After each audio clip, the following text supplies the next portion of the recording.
Super Lucky Disaster Man. Chapter 66, After Having a Lover.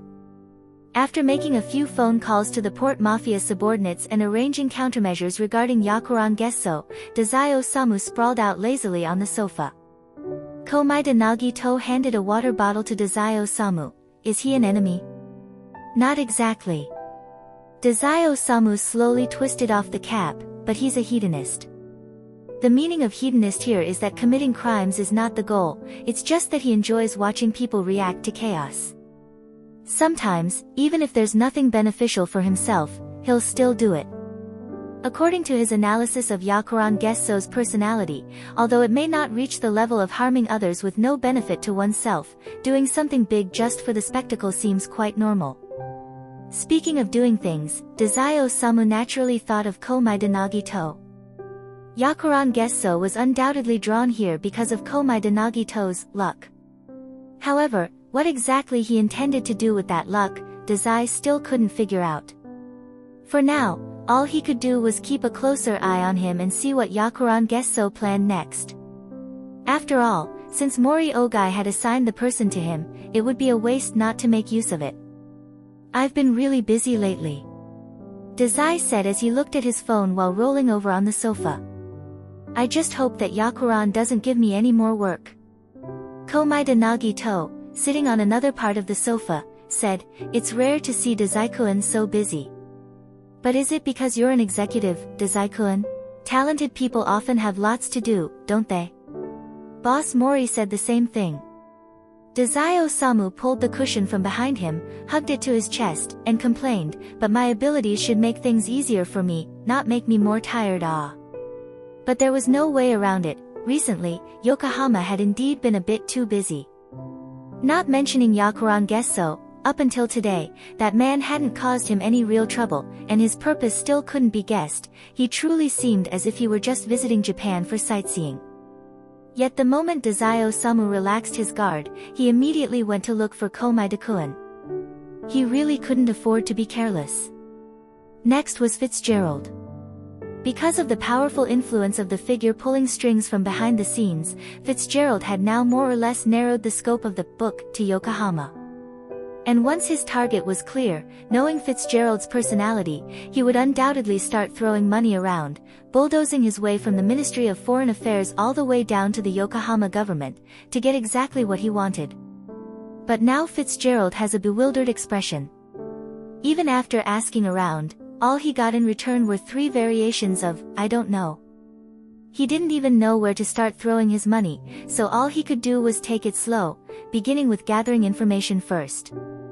Considering that he couldn't push too recklessly without knowing much about the mastermind behind the scenes, Fitzgerald decided to wait patiently for the other side to reveal something, anything, that could give him a sliver of hope. From the very beginning, he had already prepared himself for a long-term battle in Yokohama. The most important thing, of course, was intelligence gathering. To facilitate this intelligence collection, Fitzgerald even negotiated with the Yokohama government, appearing as if he was preparing to invest in a company in Yokohama, sending people for an inspection over these past few days. This operation is quite skillful, at least from the government's perspective, as long as it can bring significant benefits. Then Fitzgerald, in his pursuit of the book and whatever he did in Yokohama, as long as his actions are not too excessive, he could receive a certain level of government protection. However, Fitzgerald, being the leader of the guild and a well-known ability user in the ability circle, suddenly heading to a sensitive place like Yokohama would certainly make the nerves of the special division tense. Of course, as the local companion and port mafia boss of Yokohama, Mori Ogai is also very anxious, so anxious that his hands were shaking as he assigned a bunch of work to Dazai Osamu. In summary, not mentioning Yakuran Gesso, Fitzgerald was also treated as half of Dazai Osamu's trouble, so he could only reluctantly accept it. Tomorrow, I still have to go see Fitzgerald. Dazai Osamu rolled back and forth on the sofa. I don't want to move, I want to commit suicide a bit. As he spoke, Dazai Osamu looked up at the ceiling of Komaeda Nagito's house, feeling the urge to hang himself once to try it out. Dazai-kun, I've already started classes, the house can't handle any more rolling around, Komaeda Nagito gently said. If you don't mind, there's a storage room in the courtyard where you could hang yourself. Dazai-Osamu, no, to be honest, wasn't the broken ceiling beam last time your fault? That's right, some time ago, when Komaeda Nagito finally bought a new house and had just finished cleaning up, ready to move in, Dazai-Osamu dropped by to join the excitement. Commenting that the beams of the house looked rather nice, he then decided to hang himself. But just as he looped the rope over and grabbed both ends to test how sturdy it was, the wooden beam split apart. Fortunately, it was discovered early enough, preventing any serious consequences. To avoid any unforeseen incidents, they decided to get a full inspection and repair, resulting in the move being delayed by a month compared to the initial plan. At that time, school had not started yet, so it wasn't an issue. Now that classes had begun, Komaeda Nagito didn't think to trouble Kudo Shinichi by staying at his place, and could only politely refuse Dazai-Osamu. More importantly, back to the topic, is Oda-san and Sakaguchi-san still around? Ongo's already left. He's been really busy lately, Dazai-Osamu stretched lazily. But it's fine, we'll talk again in a couple of days. And so, 2 days later, the Buraiha trio gathered once again at the Lupin bar. Without a doubt, even though Komaeda Nagito wasn't here this time, during their conversation, they still brought up the fact that Komaeda Nagito had to leave suddenly last time because of Yakuran Gesso. Good that nothing happens. Sakaguchi Ongo was still a bit skeptical, however, without knowing the purpose, it's difficult to be completely at ease. Was it directed towards you? Dazai-Osamu shook his head. That day, after that, Yakuran made a trip to Namamori, and then went to Hokkaido, probably just wanting to travel. I asked Komaeda-kun, Yakuran hasn't contacted him again. Oda Sakanosuke said, is there a possibility that he really just came to see Komaeda-kun? Dazai-Osamu looked at Oda Sakanosuke with an indescribable expression, because of Komaeda-kun's luck. Oda Sakanosuke nodded. Dazai-Osamu held his forehead, he didn't need to personally come just to see that. After looking at this kind of information, someone that meticulous, he still dared to proactively appear in front of Komaeda-kun. Yakuran shouldn't be that careless, This is an intelligence shortcoming. If Dazai-Osamu knew that Yakuran Gesso could observe multiple parallel worlds, along with the fact that there was only one Komaeda Nagito in all of them, he could understand Yakuran Gesso's urge to witness it firsthand, calling it, I've drawn a limited edition. If Yakuran doesn't make any moves, just let him handle things as he sees fit for now. Dazai-Osamu said, stretching as he leaned over the table. Excessive caution isn't necessary, preconceived notions can easily fall into traps. We'll have to leave it at that for now. Still, it's clearly after work hours, yet somehow it feels like we're working overtime here, Sakaguchi Ongo said with a twitch at the corner of his mouth. Oda Sakanosuke set down his glass. In truth, we're only discussing Komaeda-kun's situation. It's probably just because it overlaps with Ongo's work that it ends up feeling that way. Let's lighten the topic a bit. Oh, right, speaking of Komaeda-kun. Sakaguchi Ongo suddenly remembered, Dazai, have you heard Komaeda-kun mentioning any female classmates recently? No, Dazai-Osamu said lazily, it's just the start of the semester, even if it were like what you all are saying, it wouldn't be that quick. Oh, Dazai, you still don't know, do you? Sakaguchi Ongo suddenly laughed teasingly. Last time when I was here, Komaeda-kun deliberately bought a shoujo manga to support a classmate. Dazai-Osamu slowly sat up straight, revealing an expression of interest. Shoujo manga? That's right, Oda Saka looked at it too. Sakaguchi Ongo grumbled, girls' thoughts these days are really quite strange. But Komaeda-kun's classmates' works aren't bad. Dazai-Osamu blinked, oh wow. Now I'm curious. Speaking of which, it seems like Komaeda-kun has joined the art club. That's really unexpected. Sakaguchi Ongo said with both surprise and delight, moving so fast. Art club, it just sounds like something a manga artist would join, probably to increase the time spent together. He really must have a crush on someone. I don't know either. Dazai-Osamu said with great interest, next week I'll go see what kind of person Komai-de-kun likes.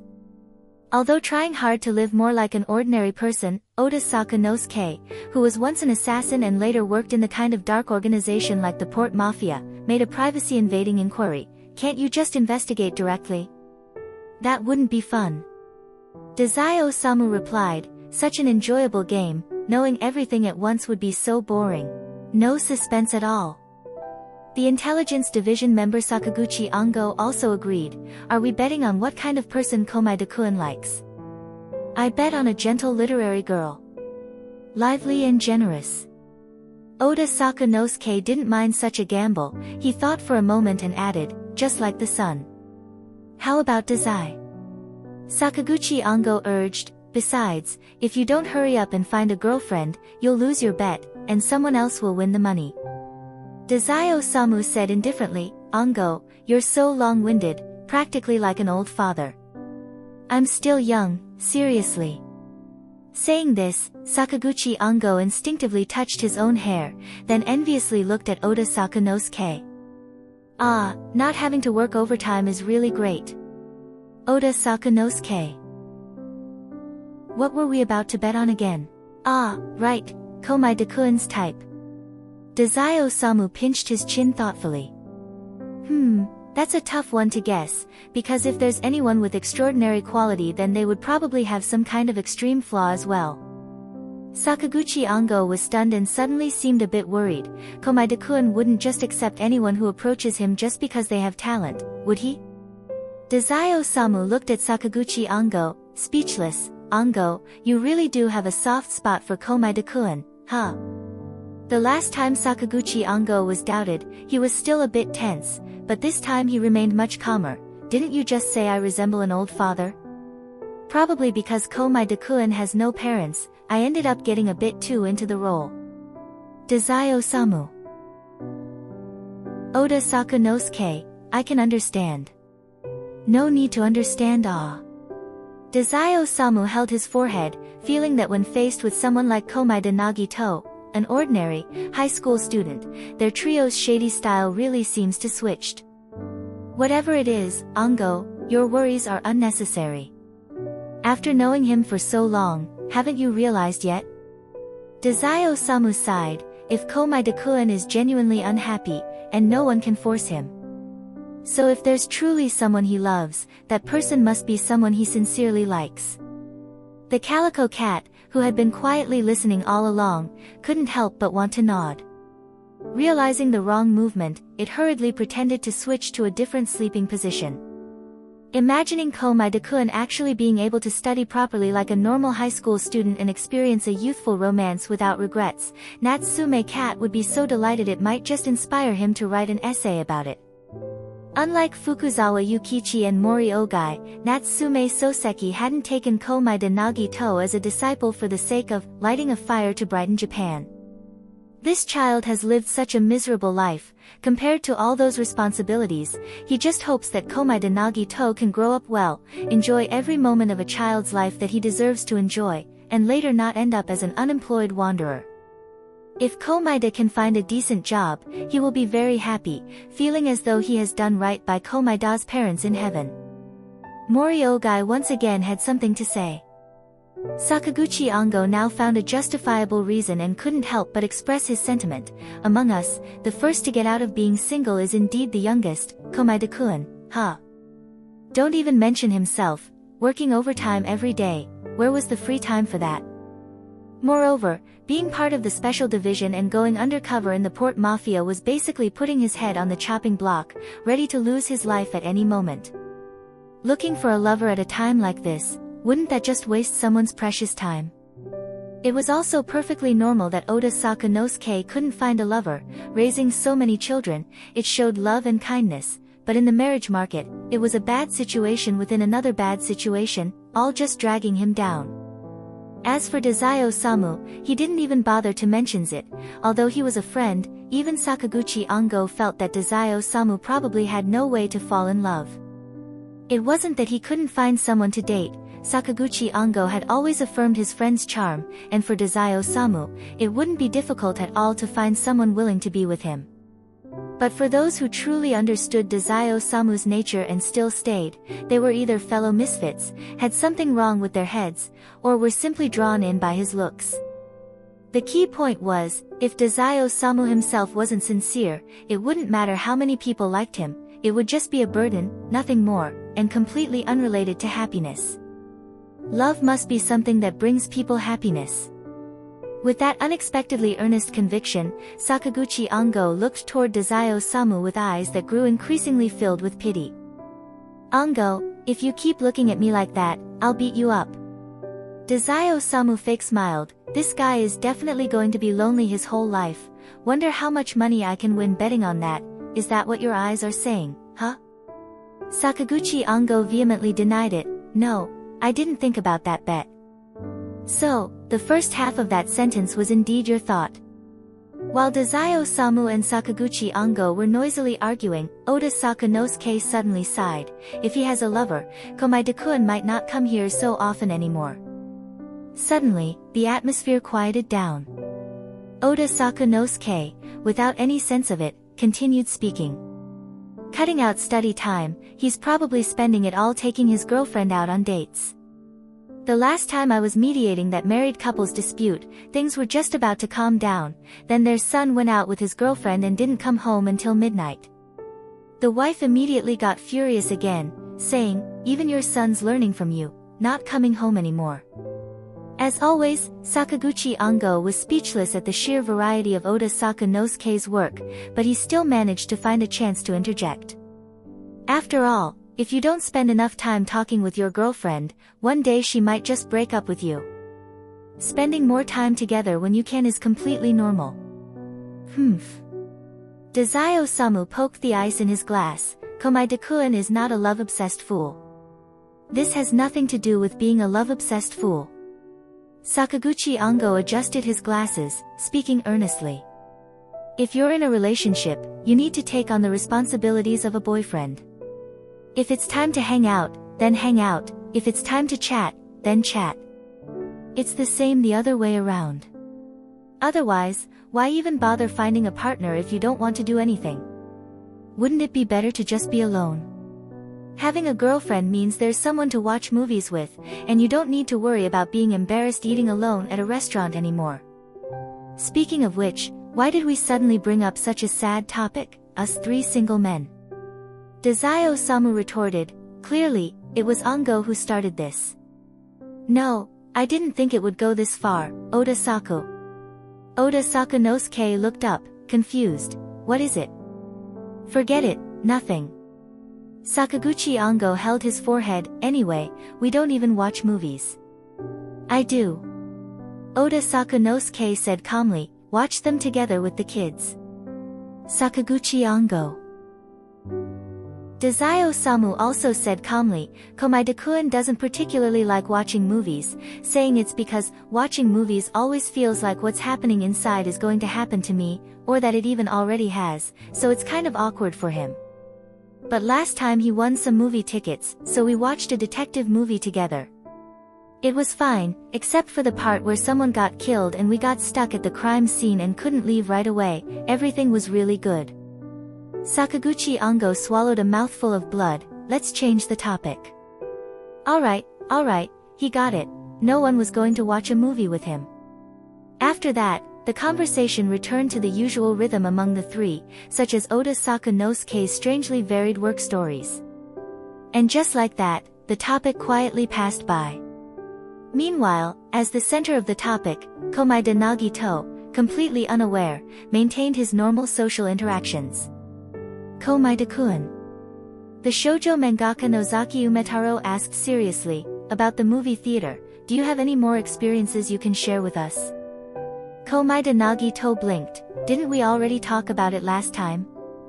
"That one won't work, the editor didn't approve it." Nozaki Umetaro said regretfully. The editor said, "There shouldn't be such a gory plot in a shoujo manga, especially not right after a romantic scene. If you want to turn it into a detective manga, just say it. Basically, it means we can't use it." Sakura Chio muttered, "This kind of real-life inspiration really shouldn't be used, honestly." The main point is that it was such an interesting real-life story, it's a shame not to use it.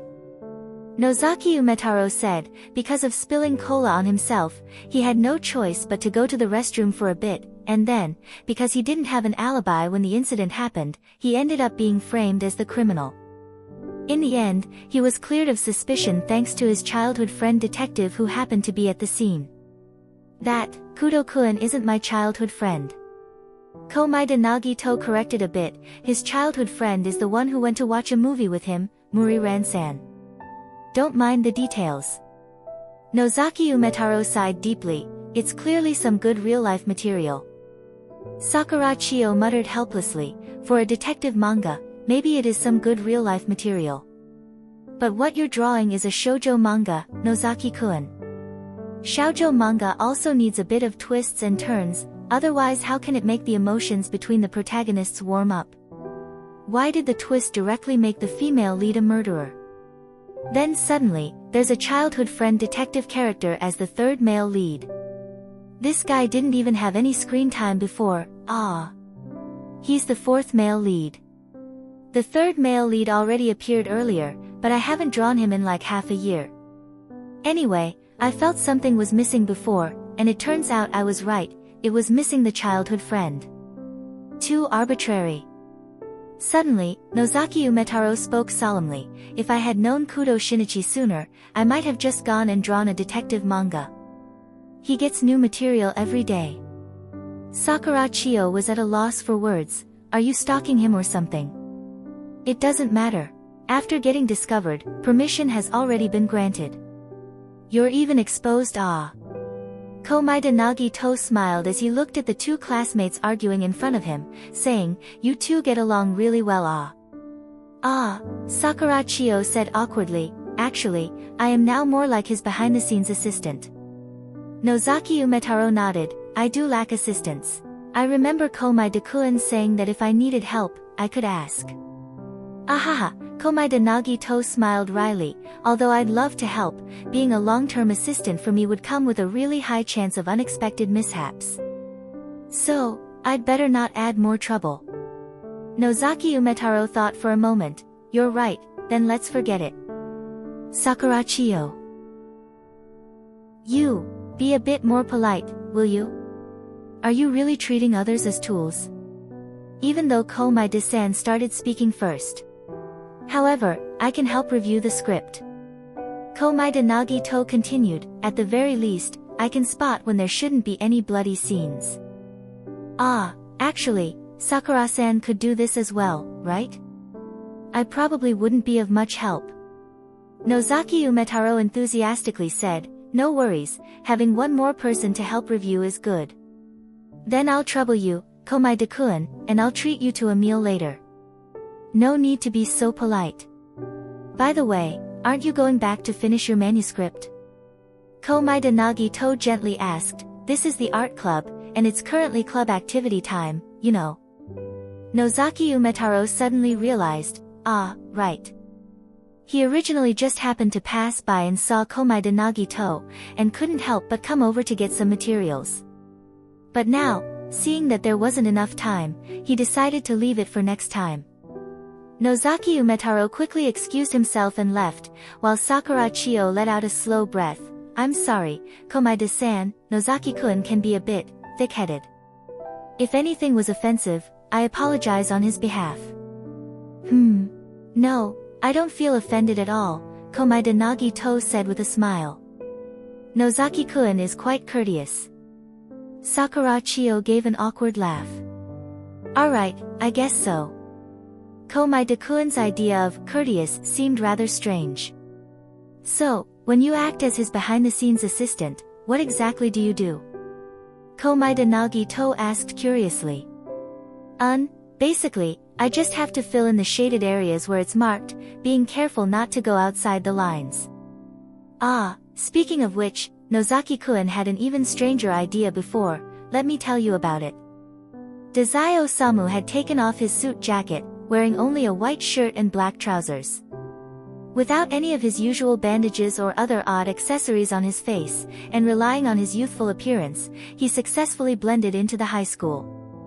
Even though some people found it strange that he wasn't wearing a school uniform, since it was club activity time, it could very well be the drama club. After all, he was so good-looking. When Dazai Osamu arrived at the art club, he saw a model sitting in the center, surrounded by a group of people sketching them. Komaeda Nagito, along with a girl he had seen before, were sitting close together, whispering and joking. Dazai Osamu raised an eyebrow. Wasn't this that shoujo manga artist? Didn't she mention having someone she liked last time? Chapter 66 End. Chapter 67, 360,000 words, Dazai is finally enlightened. Komaeda Nagito keenly sensed that someone was staring at him. As soon as he looked up, he saw Dazai Osamu dressed in a simple white shirt, leaning against the door with his arms crossed. He appeared somewhat absent-minded, but quickly noticed Komaeda Nagito's gaze. The originally indifferent and distant expression swiftly melted away. He smiled, stood upright, and gave a small, adorable wave toward Komaeda Nagito. Sakura Chio followed Komaeda Nagito's gaze and recognized that it was someone she had met once before. Komaeda-kun, is that your friend? How did he get in? He's clearly not a student at this school. Komaeda Nagito has an idea of the extent of Dazai Osamu's abilities. Not just school, even the special division, he felt that Dazai Osamu could probably sneak in anywhere. I'm stepping out for a bit. Komaeda Nagito stood up. Since it was a club activity and not school, everyone was relatively relaxed, so no one said anything when Komaeda Nagito left.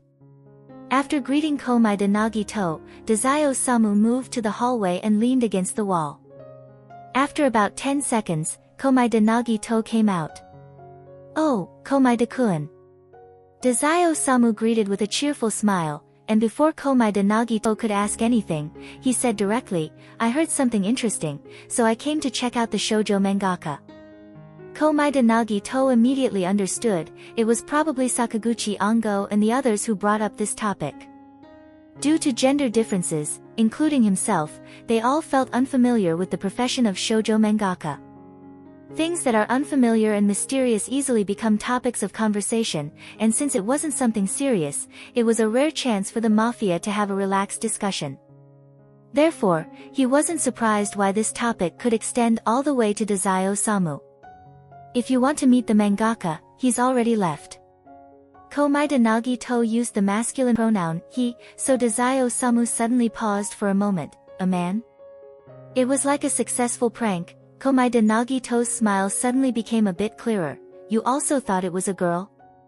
It was very rare to see Dazai Osamu genuinely surprised, just as it was rare for Dazai Osamu to see Komaeda Nagito making such an obvious joke. Oda Saku and the others swore it was a girl, I even thought they had confirmed it.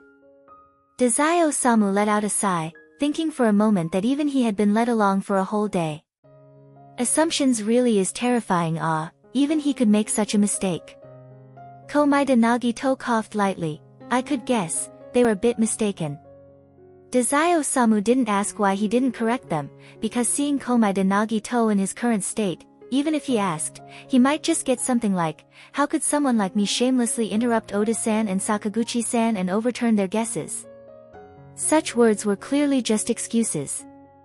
Sometimes Komaeda Nagito said things like this genuinely, sometimes out of sarcasm, and sometimes. Like this time, it was probably just a joke. Normal people can only see the first two types in Komaeda Nagito, and the fact that he pulled a jokes like this implies that Komaeda Nagito subconsciously separates them apart from talents and ordinary people. Dazai Osamu is quite satisfied with this situation and has no intention of interfering. However, even without Dazai Osamu asking, Komaeda Nagito explained voluntarily, because they fantasized all the way from a shoujo manga to getting married and having kids, it feels really interesting, so I didn't want to interrupt. Dazai Osamu couldn't help but laugh out loud. Right, clearly the one raising a kid is Oda Saku, but Ongo now acts like he's anxiously preparing for a child about to take college entrance exams. Those words, if overheard by Sakaguchi Ongo, would surely make him feel deeply aggrieved. After being undercover in the port mafia for so long, Komaeda Nagito was one of the rare, ordinary people with whom he had somewhat close relations. Without mentioning those extraordinary experiences, what he referred to as ordinary was simply the daily routine of attending school without suddenly running out in the middle of the night to commit murder. In fact, Sakaguchi Ango relied on Komaeda Nagito to seek a sense of normalcy in life, somewhat worried that his long-term undercover work might lead him to be too deeply assimilated into the mafia, ultimately causing negative consequences. That's why he especially hoped that Komaeda Nagito would stay away from the port mafia, implying Dazai Osamu to clear up the rumors, and hoped that Komaeda Nagito could attend school like a normal student, fall in love, enjoy everyday life without getting involved in chaotic situations. Yokohama had recently become increasingly dangerous, and during such times, Sakaguchi Ango hoped even more that Komaeda Nagito could live more like an ordinary person. Especially since Komaeda Nagito was also Natsume Soseki's disciple, if he were to die under Ango's watch for some strange reason, Sakaguchi Ango would truly feel sorry towards Natsume Soseki, who had always been helping the government. In truth, Sakaguchi Ango himself also knew that Komaeda Nagito's luck destined him to be incapable of truly being like an ordinary student. One could only hope for the best, right? Even if Komaeda Nagito turned out differently than what he imagined, as long as he could be safe and sound, Sakaguchi Ango would still be genuinely happy. Komaeda Nagito was truly perceptive. He had long since noticed this attitude from Sakaguchi Ango. He appreciated the good intentions, but, unfortunately, he fundamentally had no way to enjoy a peaceful life, something an ordinary person should have. Long ago, through various unexpected situations, he had lost it. Moreover, Komaeda Nagito could sense it. In this regard, Dazai Osamu was his kindred spirit. But actually, Dazai-kun, did you really come all the way to the school just for something like this? Komaeda Nagito asked, both startled and amused. Because it's about Komaeda-kun, I can't help but be a little concerned. Dazai Osamu spoke casually, then suddenly paused, showing an expression of surprise, as if he himself was astonished at what he had just said. It was an unfiltered expression of his inner thoughts, words spoken without thinking, but he wasn't aware of it, and ended up wondering why he would say such a thing. Dazai Osamu knew what he was omitting. Because it's about Komaeda-kun, whether or not it's love, that's why he cares. Even someone smart enough to see through others at a glance can sometimes fail to understand themselves. Just like when Dazai Osamu was saying those words earlier, he wasn't fully conscious of the fact that, even though he considered them all friends, his expectations for Komaeda Nagito were completely different from his expectations for Oda Sakanosuke and Sakaguchi Ango. What did that mean? He felt a bit lost for a moment. Dazai-kun? Noticing Dazai Osamu's subtle expression, Komaeda Nagito called out curiously, "What's wrong?" "Nothing." Dazai Osamu's tone carried a strange indifference, but he quickly recovered, revealing a broad smile. "I just suddenly thought of something. Sorry, I have to leave now." Komaeda Nagito was already used to all sorts of sudden events causing Dazai Osamu to leave. Although something felt a bit off, he still showed his understanding, waving his hand as a farewell. Days later, Komaeda Nagito discovered something rather peculiar. Dazai Osamu hadn't contacted him at all throughout this entire time, whether through messages, phone calls, emails, or any other means of communication. It should be noted that, previously, even when Dazai Osamu was in a rush, he still wanted to spare some time to call Komaeda Nagito, wanting Komaeda Nagito to tell him a bit about the recent accidents that had happened to him, because Dazai Osamu declared that it was his spiritual sustenance. The results was that there wasn't even a single response from Dazai Osamu for the whole week. One can only say that habits are truly terrifying. Even though Komaeda Nagito initially made every effort to reject Dazai Osamu's notion of being friends, now he found it a bit unsettling. So during a discussion about new works with Oda Sakanosuke, Komaeda Nagito couldn't hold back and asked if something had happened recently to Dazai Osamu. "Nothing happened, don't worry, can't say what he's doing right now." Oda Sakanosuke spoke in a calm and indifferent tone at Lupin's bar. "I replied like that to Komaeda-kun. He probably thinks you're on a secret mission." Thanks, Oda-saku. Dazai-osamu lay on the table without moving. Oda-saku Nosuke looked at the somewhat exhausted Dazai-osamu and asked in confusion, what happened? Did you two have a fight? Everyone is a working adults, busy with work, and it wasn't possible to call or meet every day, so Oda-saku Nosuke didn't really know why Dazai-osamu had suddenly become like this. Dazai-osamu sat up, rubbed his own face, mumbling to himself, not a fight, it's just that lately I want to be alone and reflect on life a bit. Need someone to talks with? Oda-saku Nosuke asked. Dazai-osamu tapped on the table, glanced around, and after confirming that the calico cat wasn't around, finally spoke, recently, I've been catching up on some romance novels. Sitting on the other side, Sakaguchi Ango spat out his drink. Dazai-osamu glanced at him, that's surprising?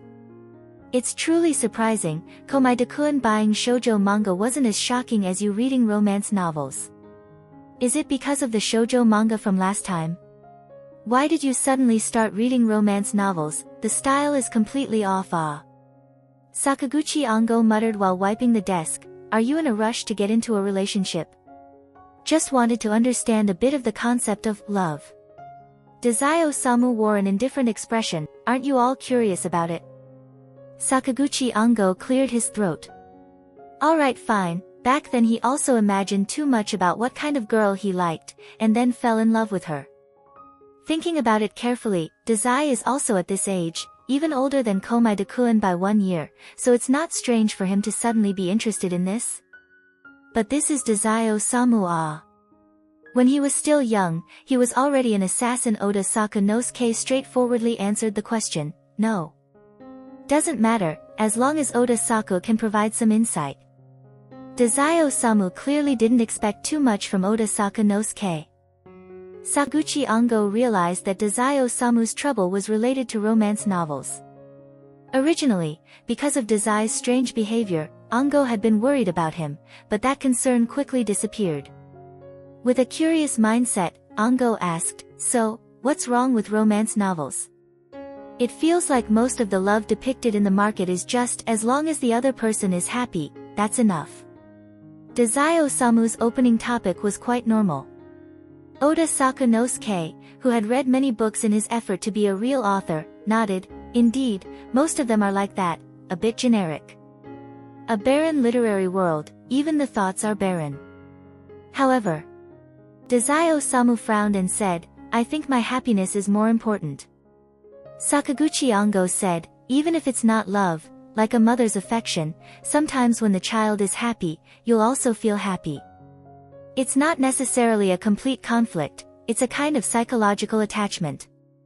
Though it wasn't love, Dazai-osamu instinctively thought of another world, one where Dazai-osamu and Oda-saku Nosuke no longer intersected, along with the next plan of action of the other version of himself after he became the boss.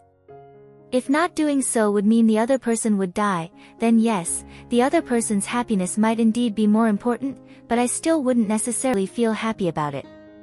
Dazai-osamu said, mocking, that's what they call comfort.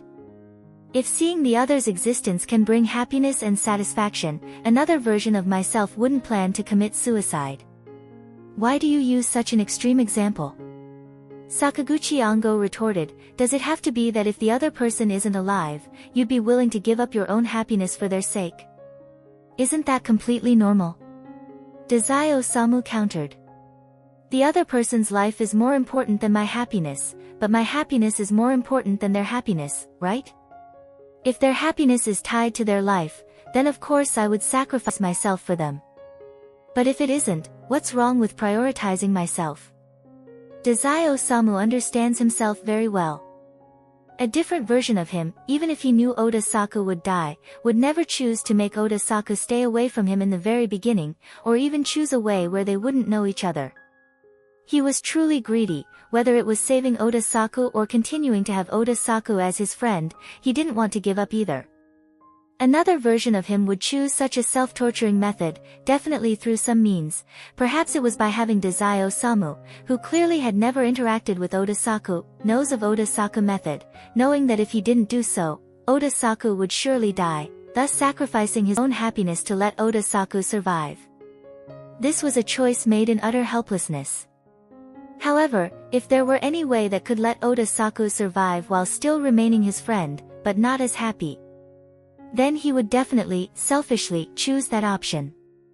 Because what he could grasp in his hands was so little, he wouldn't want to let go, even if it was just a tiny bit. There's nothing wrong with that.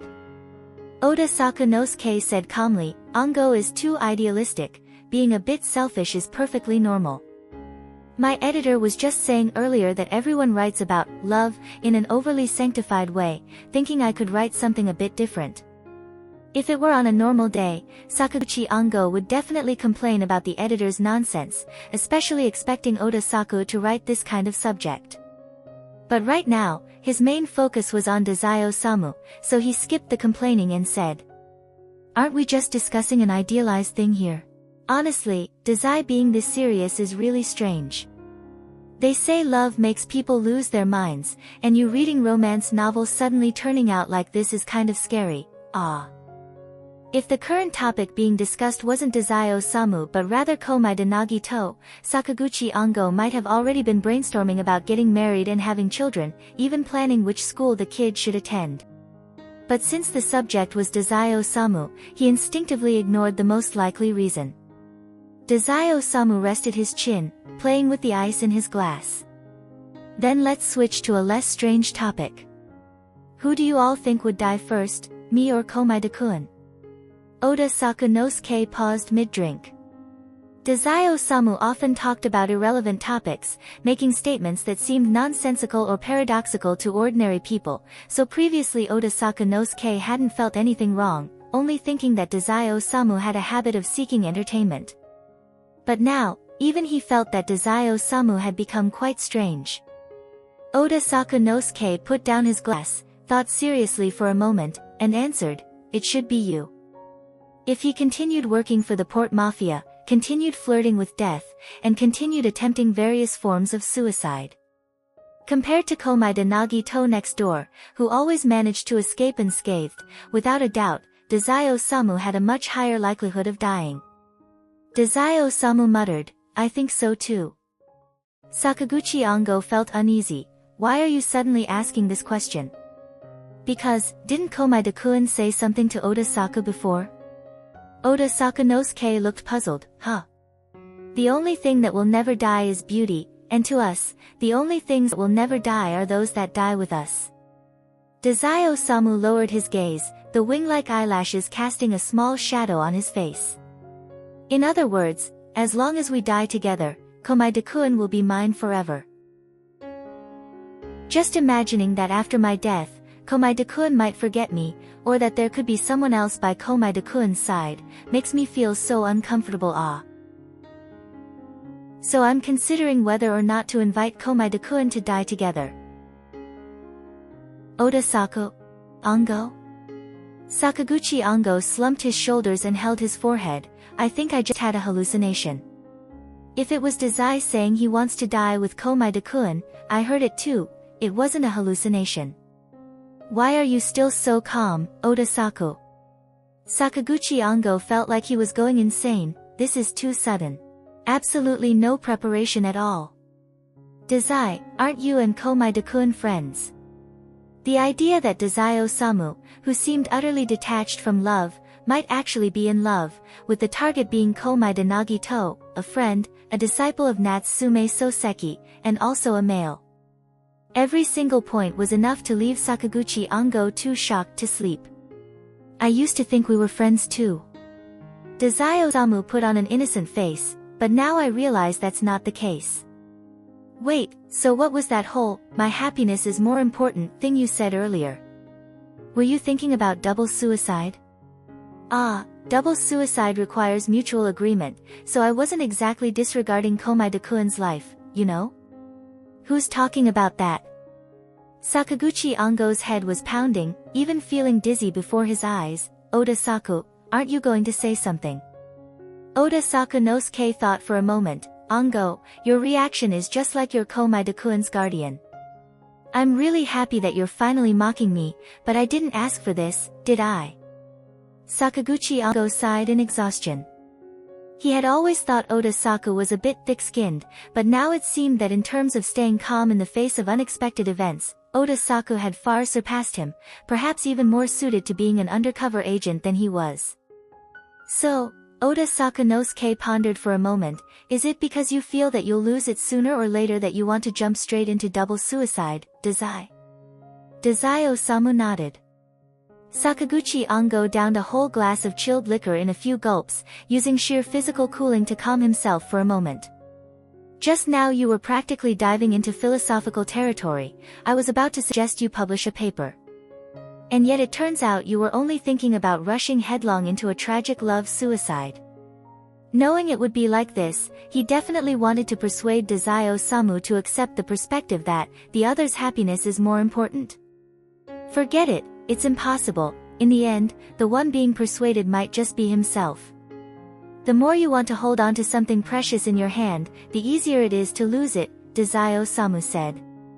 Being cautious isn't wrong. When he first realized his own feelings, his initial reaction was to distance himself from Komaeda Nagito. Having something only means losing it, that is a foreseeable future. If I could avoid intense joy, naturally there wouldn't be a sudden onset of sorrow. But he found that this was truly too difficult. If he could control the feeling of love, he wouldn't have liked the other person from in the first place. When ordinary people think to this point and realize that leaving this path is impossible, they generally stop struggling and choose to go with the flow. But Dazai Osamu is different. After he discovered that this path was blocked, he didn't accept reality but chose to ponder another extreme question: how to ensure he wouldn't lose the other person. Only after that would he consider the other person's happiness and wishes. However, this extreme question is also very difficult. No one can guarantee it, except through death. Thus, Dazai Osamu began to enter the precautionary phase. But aren't you being a bit too cautious too soon? Hearing Dazai Osamu's words, Sakaguchi Ango couldn't help but say, Komaeda-kun even went to ask Oda Saku about your recent situation, which clearly shows that he doesn't know anything yet. Your relationship hasn't even reached that level, has it? Indeed, it hasn't, but there's no need to mind the details. Is this a detail? Sakaguchi Ango was astonished. Ultimately, why do you even think that you? He paused for a moment, then with great difficulty uttered the words that just now seemed all too absurd yet real. Love, Komaeda-kun. Dazai Osamu mused, actually, I'm not too sure myself. Sakaguchi Ango. You've actually considered a double suicide but still aren't sure if you're in love. Just comparing a bit. Dazai Osamu said, for example, I don't mind Ango or Oda Saku being friends or dating someone, but Komaeda-kun is a no. Sakaguchi Ango suddenly realized, this could be his fault, if it weren't for him getting too excited and saying a bunch of things last time. I really enjoy Komaeda-kun sharing his daily life with me, but likewise, I don't want him sharing that same daily life with others. After all, people have limited energy. To put it simply, I feel like I need my share not to be any less than it is now. Dazai Osamu said, whimsically. There are still many other things. Because Oda Saku and Ango are also friends, I realize that my expectations and demands towards Komaeda-kun have surpassed the boundaries of mere friendship, but to say it's the kind of love Sakaguchi Ango thought of. He tilted his head, the light refracted in his murky eyes, concealing his gaze, with only the faint curve of a smile visible at the corner of his lips. My feelings are too selfish, too extreme, not quite up to standard, aren't they? Chapter 67 End.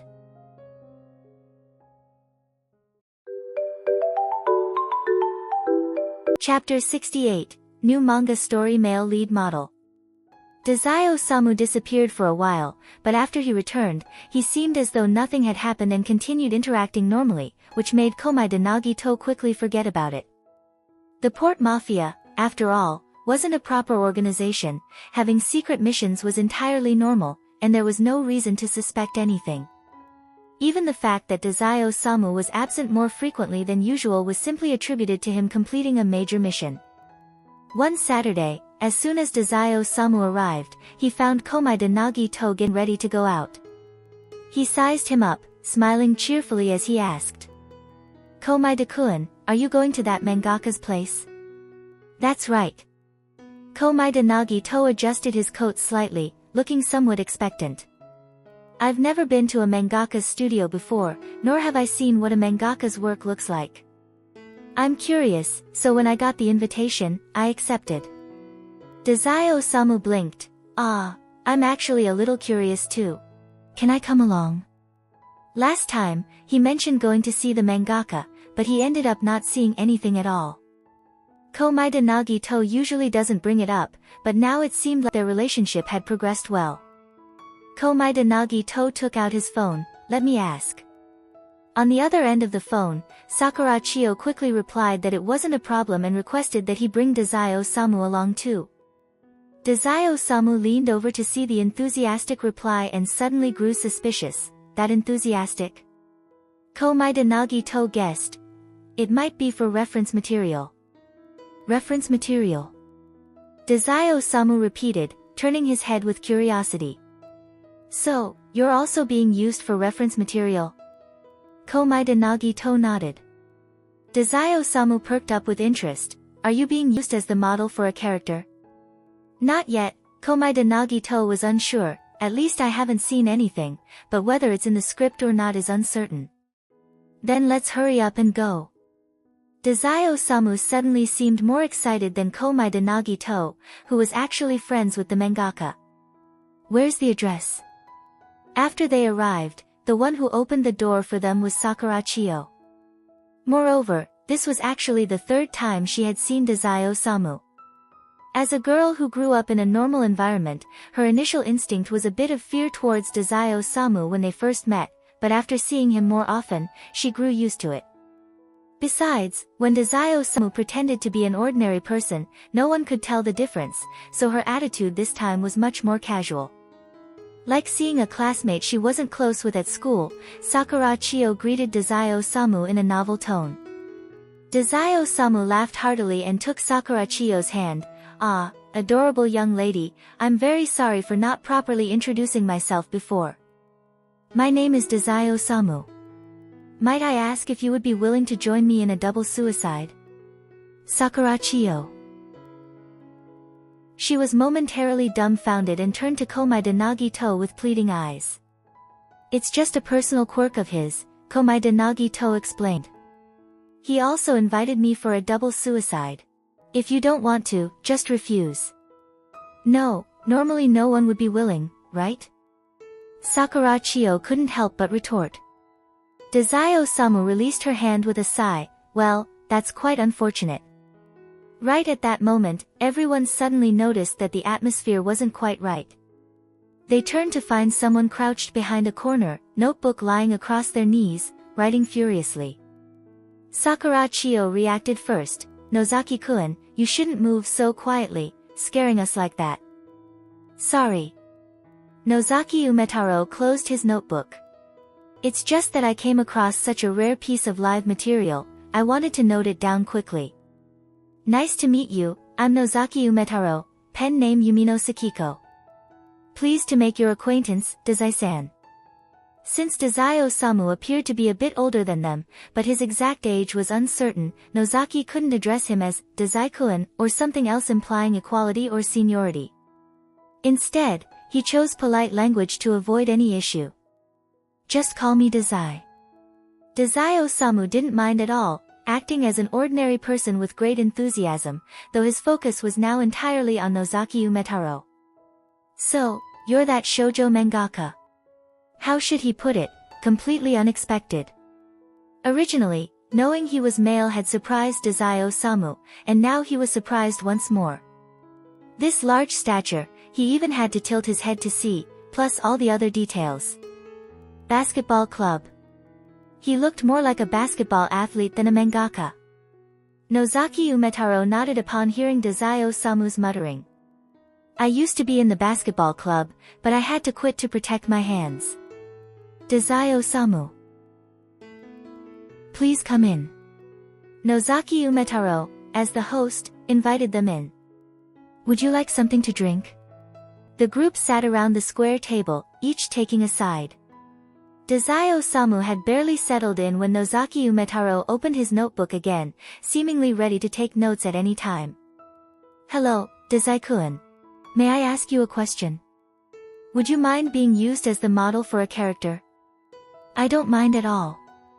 Dazai Osamu seemed genuinely interested now. He rested his chin on his hands with a smile. What else would you like to know? Nozaki Umetaro's eyes lit up. Well then, I won't hold back. Are you and Komaeda-kun friends? How long have you known each other? How did you meet? Not even a year. We met at the scene of Komaeda-kun's kidnapping. Sakurachiyo. What is with you two? Why is the live material always so strange? No, it's not Dazai Osamu's fault for being strange. This answer seems to have something to do with Komaeda-kun as well. Nozaki Umetaro asked a few more questions before he was satisfied. Sakurachiyo was a bit surprised. That was quick. Time is a bit tight. Nozaki Umetaro's expression darkened slightly. Komaeda-kun, can you also help me take a look at this storyline? Authors usually discuss the storyline with editors, but judging from Nozaki Umetaro's expression, it seemed his editor wasn't very helpful. He handed Komaeda Nagito a paper full of notes, and Dazai Osamu leaned over to glance at it. A new story? Yes, the current one will end soon. Komaeda Nagito was a bit surprised. When I read it before, it felt like there was still a lot left to say. Nozaki Umetaro's expression turned gloomy, because of various reasons. Komaeda Nagito didn't press further. If the author had their reasons, he just bowed his head and looked. Dazai Osamu read quickly, is this a fantasy story? Yes. Nozaki Umetaro's expression lightened slightly. This way, the editor likely won't interfere with the story I want to write. Dazai Osamu paused. Do you and your editor have a bad relationship? For example, in a school story, transfer students are a common trope, right? I originally planned to draw it that way, but the editor suggested, next time, how about adding a transfer student, as if it were a highly constructive idea. Nozaki Umetaro clasped his hands over his forehead. After I drew it according to the original outline, he said, I see a new character, it must be my idea, right? So I had to cut the plot involving that character in the next chapter. Because of that, the plot involving the transfer student had to be cut, which disrupted the pacing, and my popularity ranking dropped. Thus, he started working on a new project, choosing a fantasy world to avoid plot issues. Dazai Osamu held back his laughter and continued reading. A few seconds later, he couldn't help but raise an eyebrow. Wait, the female lead. Yes, it's Komaeda-kun. Nozaki Umetaro's expression brightened when speaking about his new project. The female lead's luck is terrible, she's more prone to encountering strange incidents than ordinary people, and as a result has no friends, until the male lead shows up. Komaeda-kun provided me with reference material, which was a huge help in creating this character. Thank you so much, Komaeda-kun. Komaeda Nagito responded while reading, it's no big deal, I'm happy to help. Nozaki Umetaro also showed them some character design sketches. See, this is the female lead. Don't worry, her hair and eye color will be different from Komaeda-kun's. Although the style was fantasy-like, Dazai Osamu could still recognize Komaeda Nagito's personality in the character's design. He laughed, nice, she's quite pretty, especially her hair. The curls were just right, really captured the essence. Komaeda Nagito finished reading the outline and remained silent. Dazai Osamu also finished, raising a question directly, why does the female lead even like the male lead? Sakurachiyo let out a sigh of relief. Ah, finally someone asked that question.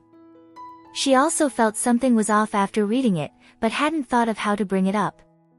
Dazai Osamu used a harshly critical tone, he's indecisive. Fine, you described him as gentle, but besides gentleness, he seems to have nothing else going for him, and this, I don't mind being affected by your misfortune, condescending attitude. Why is the female lead even moved by that? Nozaki Umetaro admitted his mistake cheerfully. To be honest, I haven't really fleshed out the male lead's character yet. Starting to write the outline without an idea of the character settings? Nozaki Umetaro calmly said, because I feel that as I write the outline, maybe the male protagonist's personality will automatically come out.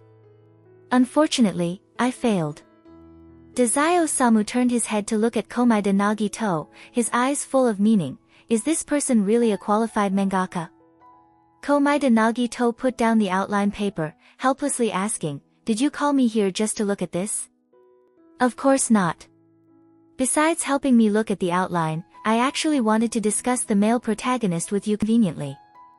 Nozaki Umetaro picked up his pen again, looked seriously at Komaeda Nagito, and asked, Komaeda-kun, what kind of boy do you like? Komaeda Nagito. Sorry, I accidentally categorized you with the heroine. Komaeda-kun, what kind of girl do you like? Komaeda Nagito took a deep breath, holding back his desire to retort. He smiled bitterly, even if you ask me that, I haven't really thought about it. How about starting to think about it now? Nozaki Umetaro looked at him with sparkling eyes. Whether my new work succeeds depends on Komaeda-kun. Komaeda Nagito seemed to catch on to a crucial word, his spirits lifted. Alright then, let me think. Dazai Osamu watched with a face full of amusement, propping his chin up at the side. Sakura Chiyo, more empathetic than the others, seemed to sense Komaeda Nagito's mind going blank, and said sympathetically, suddenly thinking about it can be quite difficult. In this kind of situation, a hint would be better. Nozaki Umetaro clapped his hand on his palm, realization dawning on him. Right, let me find some suitable guiding questions. Let me do it. Sakura Chiyo sighed, we girls often talk about these kinds of things. Let me think, let's start with zodiac signs. Komaeda-kun, when is your birthday? Nozaki Umetaro immediately responded, Komaeda-kun is a Taurus. Alright, Taurus, so the personality should be thoughtful, very reliable, but a bit stubborn, lacking confidence, easily misunderstood. Sakura Chiyo said while glancing at Komaeda Nagito, it seems to fit quite well, doesn't it? Though Dazai Osamu had some understanding of horoscopes, his knowledge of this unscientific zodiac matching method, which was popular among women, was only what he'd heard. So, listening felt rather interesting, and he even urged, what zodiac sign matches Taurus the best? Virgo. Sakura Chiyo answered, careful, serious, determined, but doesn't like surprises. Her tone grew hesitant. Obsessive-compulsive disorder can be severe when encountering unplanned situations, which might not be great for the male protagonist role, as he would disapprove of an unpredictable heroine. Nozaki Umetaro nodded solemnly. True, is there another suitable match? Let me think. Suddenly, Dazai Osamu raised his hand. I want to hear an analysis about me. I'm a Gemini. Since the topic was about outlines, Sakura Chiyo's first reaction was, Gemini and Taurus match quite well too. Nozaki Umetaro's eyes lit up, filled with intent to gather material as he looked at Dazai Osamu. However, he quickly turned back to Sakura Chiyo and said, can you explain in more detail? Gemini, mysterious, good at talking, quick thinking, skilled at solving problems, action-oriented and full of curiosity, but a bit childish, lacking a sense of security, hard to understand deeply. Dazai Osamu smiled as he listened to Sakura Chiyo continue. But Gemini's strong curiosity might lead them to find Taurus's mundane life boring. Sakura Chiyo blinked. Hey. It seems like the male protagonist's personality could take some inspiration from Gemini. What do you think, Komaeda-kun? Nozaki Umetaro didn't forget to ask for Komaeda Nagito's opinion. Ahaha, I do get along well with Dazai-kun, but... Komaeda Nagito showed a rare hint of hesitation. I can't quite imagine Dazai-kun as the male protagonist. That's alright. Leave that part to me. Nozaki Umetaro gave a thumbs up, making an actual cold joke among people who were, in his eyes, about the same age. I'll make sure you have a lovely relationship. Sakura Chiyo looked exasperated. Nozaki-kun, joking like this might offend others. Dazai Osamu laughed loudly and said, no need to worry about me, I don't mind. Since Dazai Osamu said so, naturally Komaeda Nagito also expressed that he didn't mind. Actually, jokes like this were common among high school boys. During class breaks, they often made these kinds of over-the-top jokes, sometimes even calling each other wife. Though Komaeda Nagito had never experienced it due to not being popular, he didn't find anything wrong with it. Thank you. Nozaki Umetaro smiled gratefully. I'll redo some character settings and revise the outline. Can I ask for your help again next time? Dazai Osamu nodded with amusement. Of course, just contact me or Komaeda-kun. So entertaining, who would have thought just coming out of curiosity would turn into such an interesting experience, compared to the boring work at Port Mafia. During the next Lupin gathering, Dazai Osamu shared his experience of a day at the mangaka's office. Komaeda Nagito was studying for exams and didn't attend, so everyone was free to chat. Dazai. Sakaguchi Ongo hesitated. You're at the point of not even consider pairing Komaeda-kun's character with others in the story? Dazai Osamu. What nonsense are you talking about, Ongo? I wouldn't fight for status with people in a book, this time it really was just a coincidence. Sakaguchi Ongo adjusted his glasses. When's it going to be published? I'll go buy it. Worried for Komaeda-kun, yes, but curious, genuinely curious too. After all, it's just a magazine, taking a look won't kill anyone. Although Sakaguchi Ongo was quite shocked last time, he hadn't seen Dazai Osamu make any other moves after that. He had even asked Oda Saku to check, and the way Dazai interacted with Komaeda-kun wasn't any different than before, and nothing strange had been said. It really felt like another one of Dazai Osamu's whims, leaving him worried over nothing. On careful thought, it seemed Dazai Osamu was quite accurate with his own analysis. He hadn't really turned to someone lost in love, his attachment to Komaeda Nagito was more of a friendship than anything else. But if things continued to develop like this, wouldn't it be bad? However, after meeting Komaeda-kun, Dazai seemed much more active, no longer complaining of boredom. It seemed Komaeda-kun provided quite a bit of entertainment, so trying to cut ties might not be the best idea either.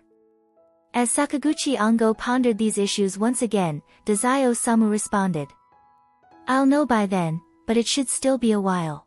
The current series still has some time left. Actually, I think the plot that gets drawn might be quite different from what you imagine. Sakaguchi Ongo raised an eyebrow. If he follows what Komaeda-kun bought before, it might still be fine.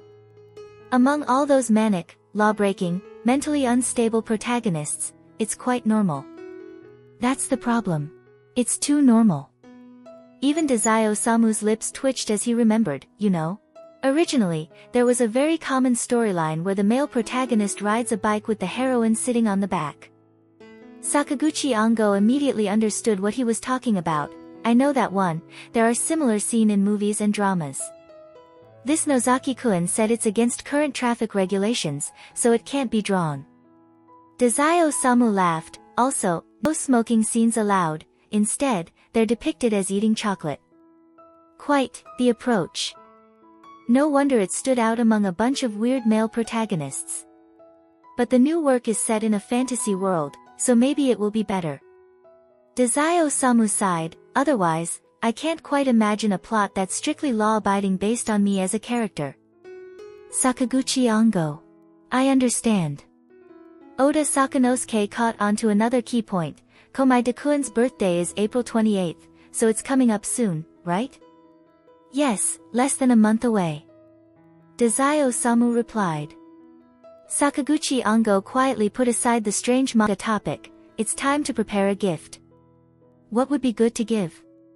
Oda Sakanosuke pondered seriously. He gave me a signed book by Natsume-sensei before, which was really precious, but I can't find anything equivalent. Sakaguchi Ongo suggested, why not just ask him what he wants? I already did.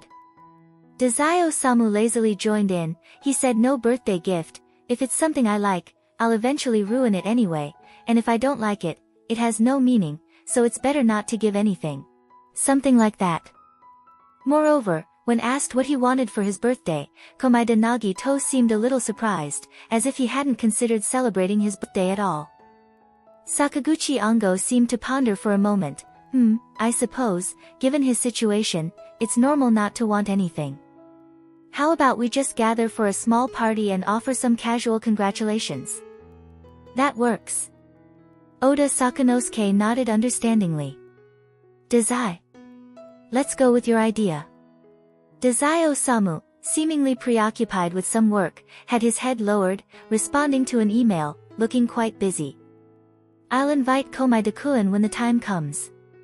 Sakaguchi Ongo tapped the table lightly. Alright, it's decided then. I've finished my drink, so I'll head off. I've been a bit busy lately, but I'll try my best to make time. After bidding farewell to Sakaguchi Ongo and watching him leave, Oda Sakanosuke sighed. Everyone's been really busy lately. Even I have to stay up all night just to make time to write. What about your resignation letter? Dazai Osamu asked, seemingly carefree while working remotely. Rejected, Oda Sakanosuke replied. They said they're too busy right now and can't afford to lose anyone. Dazai Osamu pressed his fingers against his temples. But if I remember correctly, you submitted your resignation letter last month, and things weren't that busy back then. I guess they just didn't see it coming.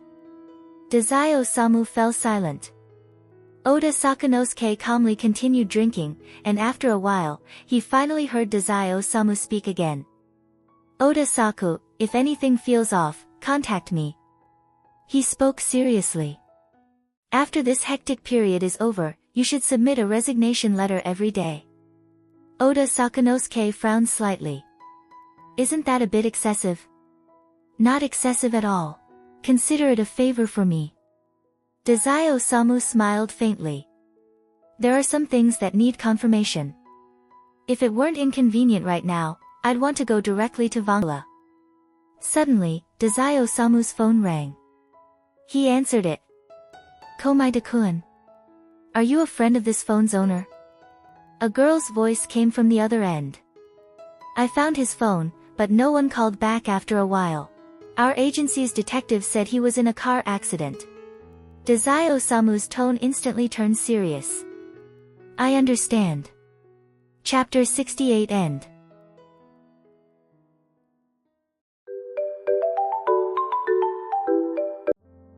Chapter 69, Birthday Gift and Detective Agency. After receiving the intelligence, Dazai Osamu went straight to the "our detective said" hospital. The female on the phone said. Last year, after Mori Ogai dealt with several restless small groups during the Dragon's Head conflict, Yokohama's public safety significantly improved. Seeing accidents everywhere in Yokohama and hospitals unable to keep up was not a common occurrence. Therefore, once arriving at the hospital, with just a bit of inquiry, someone could immediately tell you where the patient was, instead of saying, "There are too many. Which one are you talking about?" As luck would have it, Komaeda Nagito, who had been taken to the hospital by ambulance, ended up at a hospital invested in by the Tei Corporation in Yokohama. Initially, when he was first brought in, some people were worried about how to contact his family if Komaeda Nagito needed major surgery. However, a passing doctor recognized him at first glance. "Oh, I know this person. No need to worry. He has no family." Furthermore, Tei Corporation even had an insurance policy for his accidents. They could perform surgery without worry, with the expenses covered by Tei Corporation, and the patient never made any trouble himself. Everyone immediately felt at ease and proceeded to operate on Komaeda Nagito. When Dazai Osamu arrived to inquire, the aunt at the reception desk, who also knew Komaeda Nagito, heard that he was a friend and cheerfully provided the room number, even adding with a sigh. Komaeda-kun has been coming and going from here for years. Since his parents passed away, no one has come to see him. But now he actually has a friend. I'm truly happy for him. Dazai Osamu paused, giving the woman his usual charming smile. I'll take good care of him. Komaeda Nagito really was in the right hospital. He was receiving VIP-level treatment, with a private room far superior to the ones the FBI had arranged for compensation in America, 3 to 4 times more luxurious just at a glance. The room not only had a private bathroom, but also included a sofa and tea table for visitors, as well as a separate area for companions to sleep. After entering, Dazai-Osamu pulled a chair to the bedside, picked up the medical file, and took a look. Fractured ribs, a broken right arm, a broken right leg. Too fragile, he had broken the same leg just last year in America. His head, however, was comparable to the incident back then, no bruises, but still a concussion. If he keeps getting concussed like this, Komaeda-kun is going to turn into an idiot sooner or later. His lungs and other organs had some damage too, but it was relatively minor. This looked like it was going to require a long recovery, especially his leg, which would need extra care since it had been broken multiple times. At least 3 months of rehabilitation would be necessary for full recovery. About to celebrate his birthday and ended up like this. Dazai-Osamu couldn't help but feel speechless. After reading the medical file, Dazai-Osamu calculated the duration of the anesthesia. Realizing that Komaeda Nagito wouldn't wake up anytime soon, he decided to relax, took out his phone, and started handling port mafia business. He had just taken out his phone when he suddenly remembered the person who had called him. The caller said that they left the phone at the nearest police station. After checking the address, Dazai immediately understood. Our detective. Considering the address and the term, detective, there could only be one answer. That woman was from the Armed Detective Agency. The Armed Detective Agency, huh? Dazai-Osamu reviewed all the information he had on the Armed Detective Agency in his head, recalling how Mori Ogai had mentioned the Armed Detective Agency with a hint of veiled hostility. He made up his mind, he was going to thank them personally. What? Whether Mori Ogai would have any objections or be suspicious of him? Even if he did absolutely nothing, Mori Ogai would still have something to say. Any contact with the Armed Detective Agency was enough to be deemed problematic. But that would have to wait until Komaeda-kun woke up. He wasn't sure how much time had passed when Komaeda Nagito finally woke up to the soft sound of typing. Smelling the familiar scent of disinfectant, he slowly opened his eyes, staring blankly at the ceiling of the hospital room for a moment before slowly turning his head toward the sound. Good evening, Komaeda-kun. Sitting beside the bed, Dazai-Osamu typed the last character on his phone, put it down, and looked at him. How are you feeling? Komaeda Nagito seemed a bit absent-minded, responding after a delay, my whole body hurts. But I'm used to it. I figured as much, you're really in full bloom this time. Dazai-Osamu read out Komaeda Nagito's medical report and then asked, do you want me to call the doctor? No need. Komaeda Nagito, well-versed in medical matters after being sick for so long, understood what was going on just from hearing the medical report. Basically, just rest. I'll also need to request leave from school. How long have I been here? Don't worry, you haven't lost your memory this time. It's just the next day.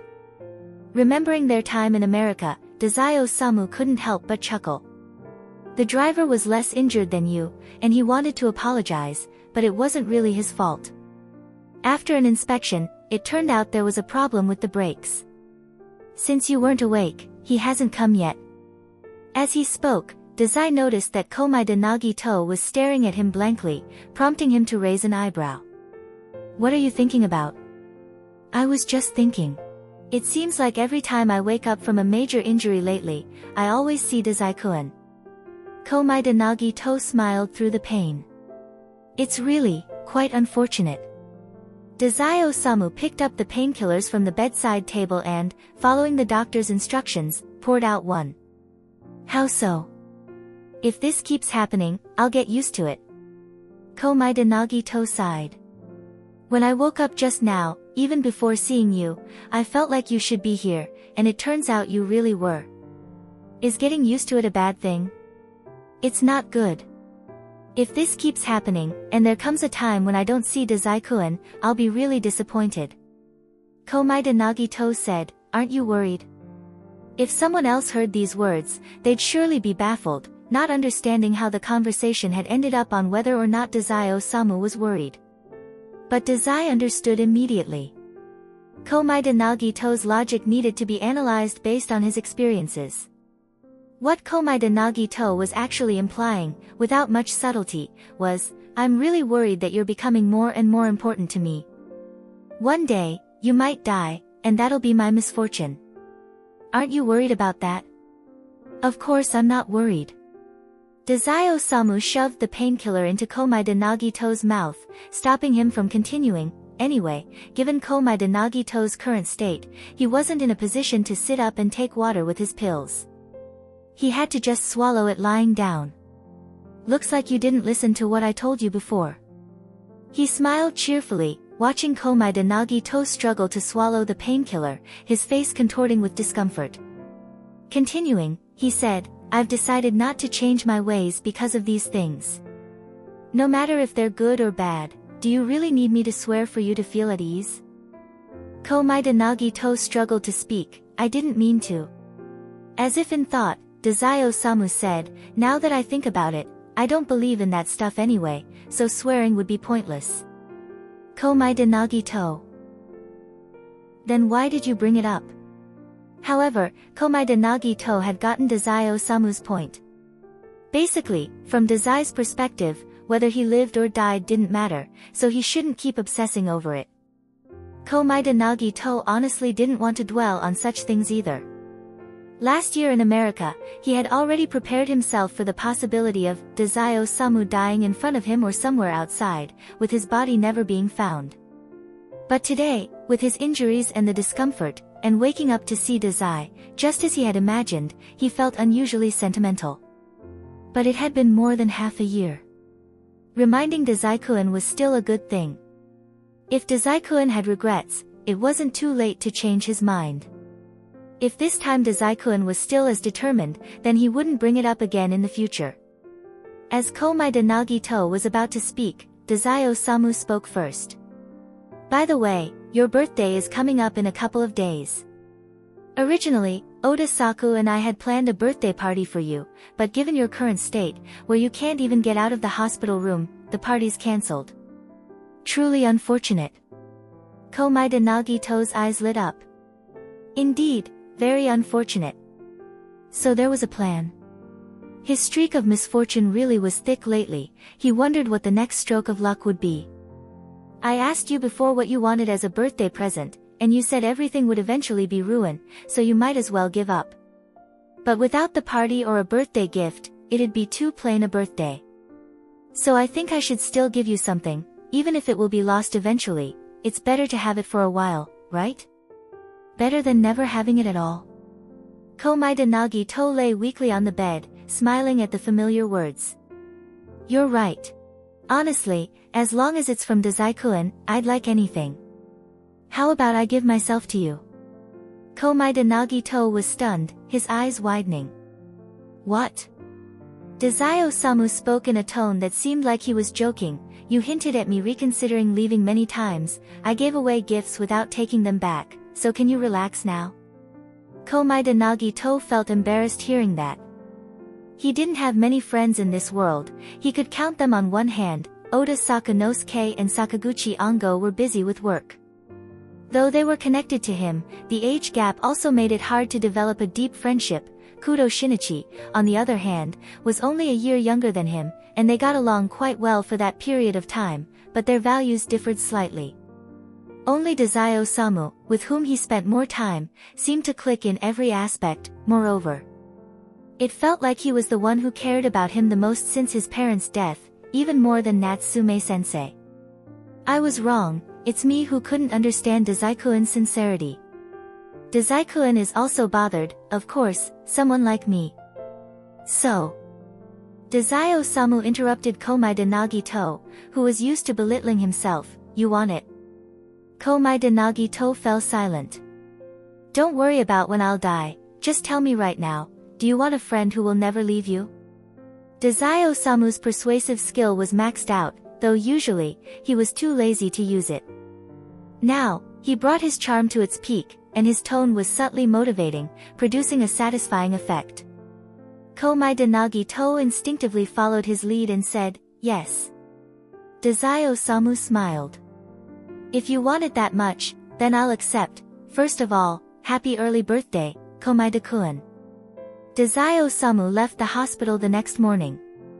When he first learned about what happened to Komaeda Nagito, he called Mori Ogai to inform him about the situation, explaining that Komaeda-kun had no parents and that he was his only friend, and he had to visit him. Mori Ogai naturally wouldn't ruin the mood by saying something like, "Doesn't he also have a friend named Kudo in Tokyo?" Considering that this was his junior, not only did he give Dazai-Osamu a day off, but he also inquired about Komaeda's condition, reminding him to take good care of him. Once again, Dazai-Osamu confirmed in his heart that there might be some connection between Mori Ogai and Komaeda Nagito. Initially, Mori Ogai had talked about recruiting Komaeda Nagito to join the port mafia, occasionally asking about Komaeda's attitude. But after returning from America, he never mentioned it again, so was it during the time in America. Anyway, when he tested Komaeda-kun, Komaeda seemed completely unaware, which meant that it was Mori's one-sided appreciation. Dazai-Osamu looked at the tall building in front of him, putting aside those thoughts. Although this information might not be useful now, information was always beneficial, and he might need it in the future. Whatever he wanted to do, information was the foundation. Otherwise, just like last time in that shoujo manga situation, when no information was gathered, the only thing left was shock after shock. The building in front had a coffee shop on the first floor, while the armed detective agency was on the fourth floor. Dazai-Osamu entered the building lightly through the side door of the coffee shop, pressed the button for the fourth floor, and waited for the elevator to arrive. The building wasn't very tall, just 4 floors, so it didn't take long. Once the elevator doors opened, he could faintly hear the continuous ringing of telephones. Dazai-Osamu whistled. Just like in the intelligence report, business was indeed busy for this detective agency. He knocked on the door. He thought that with such chaos inside, they wouldn't hear him knocking, but a few seconds later, someone opened the door. "Come in." The young man who opened the door seemed about the same age as Dazai-Osamu. "Are you here for a commission?" Dazai-Osamu looked inside the room, and amidst the chaos, he noticed 2 people in particular. One had his legs up on the table, leisurely eating snacks, while the other was idly sitting at a desk, seemingly sharpening her nails. Besides them, the person who opened the door was the only other one who caught his attention. The others in the office seemed like typical workers, taking phone calls, recording commissions, or trying to convince the person eating snacks while holding a stack of documents. Withdrawing his gaze, Dazai-Osamu smiled harmlessly, "I'm here to express my gratitude." "Huh?" The young man who opened the door looked puzzled. "Are you also working here?" Dazai-Osamu looked him up and down. The young man hurriedly denied it. "No, I'm just, like an intern. Just experiencing it. I'm the president's student." "Right, I haven't introduced myself yet, I'm Kunikita Dalpo." "Kunikita." Dazai-Osamu nodded but had no intention of introducing himself. He followed Kunikita Dalpo towards the reception area, half-jokingly speaking. "Yesterday my friend had a car accident. One of your workers found his phone and called me to tell me about it. My friend lost both parents at a young age. If it weren't for that call, I don't know when I would have learned about it. So, I wanted to come and say thank you." Kunikita Dalpo immediately remembered. "Ah, that phone yesterday was your friend's. Is he okay?" Dazai-Osamu sighed. "He's in the hospital, at least 3 months of recovery. Last year, he even fell from a building once. He keeps having these accidents, it's really worrying." Kunikita Dalpo said sympathetically, "At least now he still has you as a friend. I've heard of the armed detective agency before but never been here. The one eating snacks just now, is that Edogawa Ranpo?" Kunikita Dalpo said proudly, "Yes, don't judge Ranpo-san by his appearance, he's actually amazing. The best detective I've ever seen." Being led by Dazai-Osamu into the conversation, Kunikita Dalpo unconsciously forgot that the other person had just come to express gratitude, and there was no need for such a long chat. It wasn't until his phone alarm went off that he suddenly came to his senses. "Ah, it's already this time." Kunikita Dalpo looked at his watch. "I need to head to school. Sorry for taking up so much of your time." Though he said that, Kunikita Dalpo faintly felt that something was off. Was it really because he talked too much that time flew by? Actually, the one who found that phone was our agency doctor. She's here, would you like to talk to her directly? Kunikita Dalpo asked. Sure. Since Dazai-Osamu had come here, he certainly didn't mind gathering some extra information. The Port Mafia didn't have much intelligence on the armed detective agency. All he knew was that they were a legitimate organization, but even the abilities of its members were unknown. In theory, they should be gathering intelligence, but since Mori Ogai hadn't said anything, the intelligence division wouldn't trouble themselves unless it involved the Port Mafia, such as investigating someone connected to them. This treatment wasn't unique. Other organizations without much interaction with the Port Mafia received the same. Therefore, no one was suspicious. Still, Dazai-Osamu sensed Mori Ogai's subtle feelings towards the armed detective agency. So, since he was already here and had a legitimate reason, wouldn't it be a pity not to try gathering information? Kunikita Dalpo went to ask the doctor behind the partition and then returned to Dazai-Osamu. I'll take you to meet Dr. Yosano. Dazai-Osamu happily went ahead. However, as soon as he turned the corner of the partition, he locked eyes with Edogawa Ranpo, who had just finished arguing with an employee and was chatting with Dr. Yosano beside her desk. Edogawa Ranpo looked at Dazai-Osamu, frowned, and said suddenly, "You're from the Port Mafia." Coincidentally, Dazai-Osamu's phone rang at that moment. Seeing that he was already exposed, he casually answered in front of everyone, "Boss Mori? Didn't you say I could take a break?" Bang! The item in Dr. Yosano's hand dropped, her face turned slightly pale as she glanced at Dazai-Osamu. Dazai-Osamu's expression didn't change, but he took in this scene, making mental notes. The armed detective agency's doctor couldn't possibly be an ordinary doctor, she was probably an ability user with healing powers. Her reaction to hearing about the Port Mafia was quite intense, but he hadn't heard of the Port Mafia ever doing anything to its medical personnel. Therefore, there must be another reason. Edogawa Ranpo, however, hurriedly said to Dr. Yosano, "It has nothing to do with you." Dr. Yosano adjusted her expression and said softly, "It was just a bit unexpected." After so many years, she had mostly overcome her psychological shadow. It was just that she had never expected to meet someone from the Port Mafia under such circumstances, and that caught her off guard. Dazai-Osamu simply said a few words, gave a brief report on Komaeda Nagito's condition, and then hung up the phone.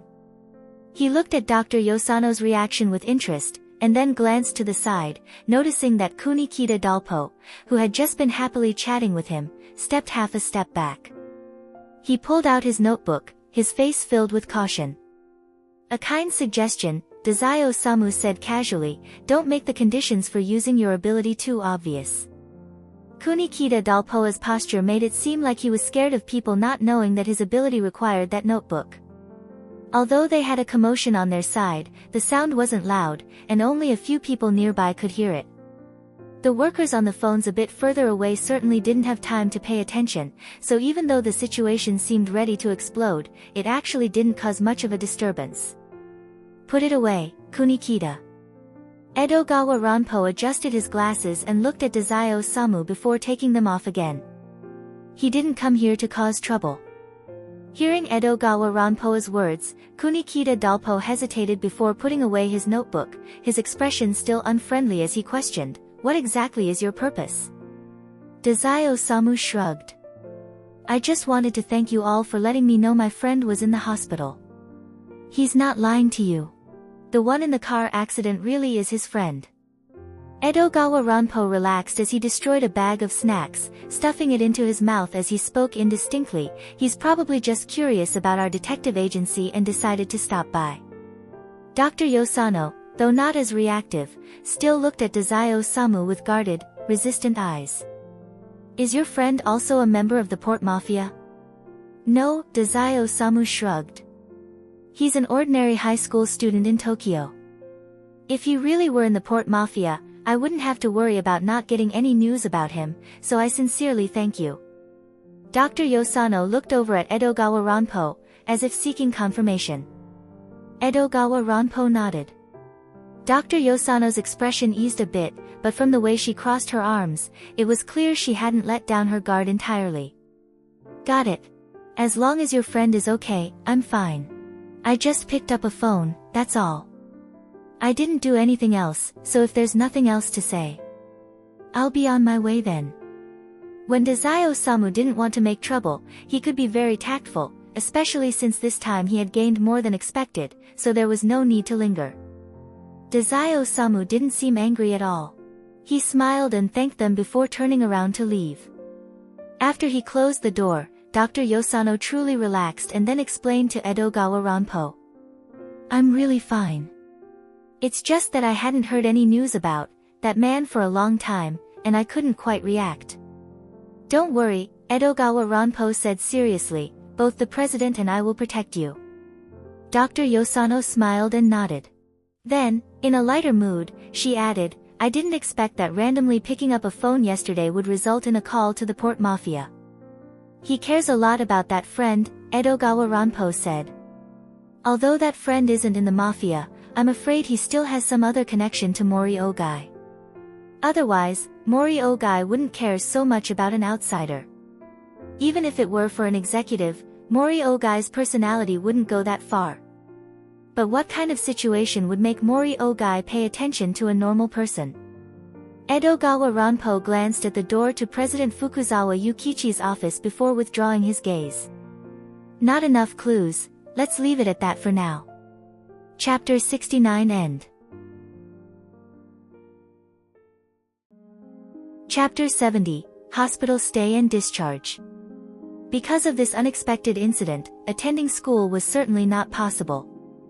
Fortunately, the incident happened on a Saturday. Once Komaeda Nagito got his phone back, he immediately sent the medical report to the class homeroom teacher's mailbox. It didn't take long before the homeroom teacher called back, sounding as if they were shocked by the diagnosis. It had only been a short time since the beginning of the term, and yet something like this had already happened. The homeroom teacher felt sympathetic toward Komaeda Nagito and readily gave him a leave of absence. Since Komaeda Nagito was hospitalized in Yokohama rather than Tokyo, although driving there took less than half an hour, it was still outside of Tokyo. The homeroom teacher consulted with Komaeda Nagito and, after confirming that he wanted to rest, dropped the idea of organizing a visit by his classmates. He just hoped Komaeda Nagito would recover soon. Even though Kudo Shinichi was no longer in the same school as Komaeda Nagito and could only be considered a middle school classmate, he still sharply sensed something was wrong. He called before Komaeda Nagito could inform him, asking about the situation. Yokohama, huh? I'll come see you on Sunday. Due to various reasons, Kudo Shinichi had a somewhat odd impression of Yokohama, and he sincerely advised over the phone, Yokohama is really dangerous. Why do you want to go back there every week? Why not stay in Tokyo permanently? Komaeda Nagito could only give a wry smile. It's just a habit of mine. Besides, a house that's lived in always feels new, doesn't it? If I never comes over then. Habits aren't something that can be changed quickly, but talking about a lived-in house feels new was just an excuse because even if he wasn't living there, Dazai-Osamu was. The truth was, the remnants left behind by his parents in Yokohama were gradually fading away over time. Komaeda Nagito subconsciously wanted to see them as much as possible before they disappeared completely. That's why when Natsume Soseki advised him to move, his first reaction was to refuse. Besides, what happened this time wasn't related to Yokohama, right? Even in Tokyo, car accidents can happen, can't they? Komaeda Nagito said confidently. Kudo Shinichi mumbled to himself, that's true. Anyway, I'll come see you later. When Kudo Shinichi came, he didn't come alone, he brought Nozaki Umetaro and Sakura Chio along with him. Komaeda Nagito. What kind of fusion is this? When they arrived, Dazai-Osamu was also present. Upon seeing the three of them, he immediately understood, Nozaki-kun, are you following Kudo-kun again? Nozaki Umetaro responded matter-of-factly, I got permission. Kudo Shinichi complained, but you don't even draw detective manga. What material could you possibly gather from following me? Last time, I thought it was because you were drawing detective manga. This time I'm gathering material for character settings. The experience is just a bonus. Nozaki Umetaro placed the gift on the table and asked politely, Komaeda-kun, how are you feeling? Thank you for your concern. I'm feeling much better. Komaeda Nagito, who could now sit up halfway without worrying about injuries to his ribs or lungs, said with a smile, I didn't expect so many people to come to see me. It feels like a dream, like it's too happy to be true, even if I were to have internal bleeding in the next second. Kudo Shinichi couldn't help but laugh helplessly. Senpai is still the same as ever.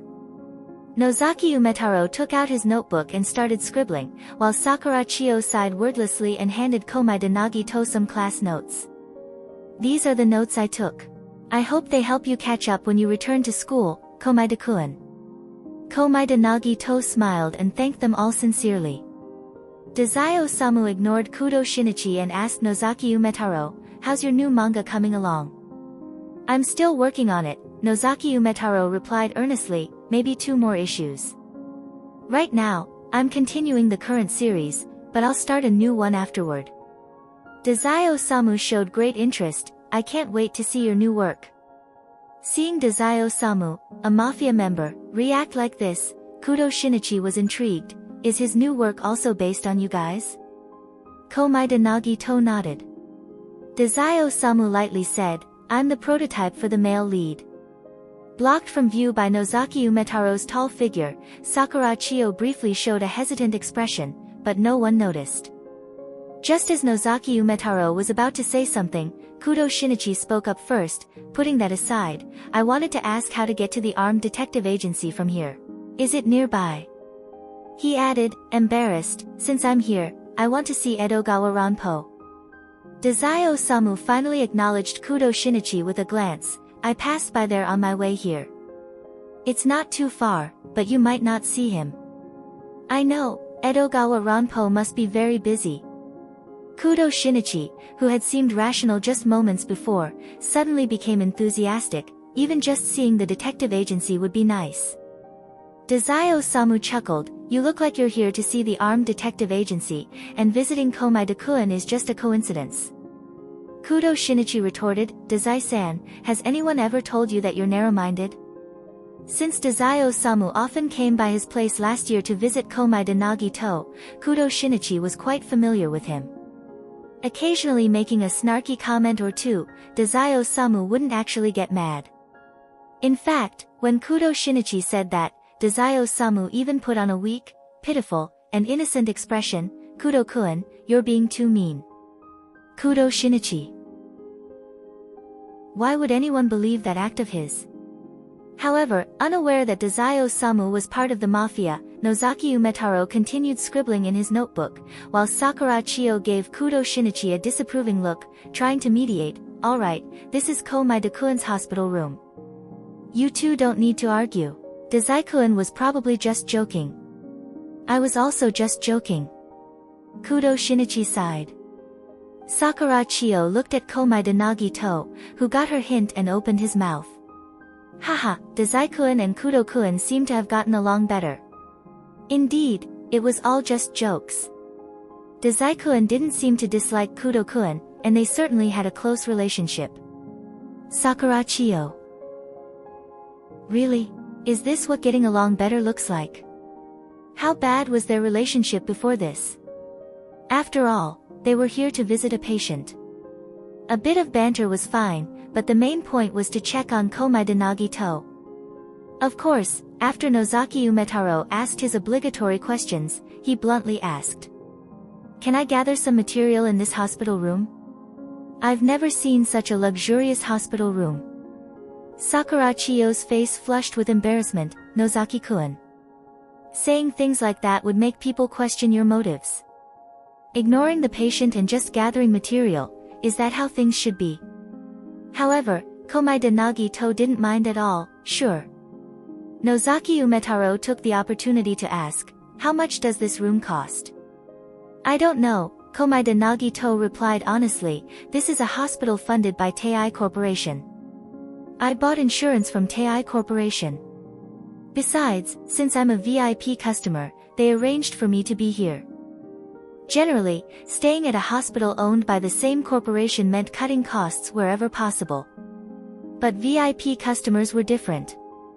Last year, Komaida Nagito saved the insurance department a huge amount of money, and the insurance company felt indebted to him, so they kept upgrading his treatment until it ended up like this.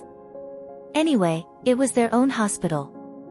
When it came to covering expenses, covering just the necessary costs wasn't much of a difference. They were all internal transactions, and they could even use it as an opportunity to win favor from customers.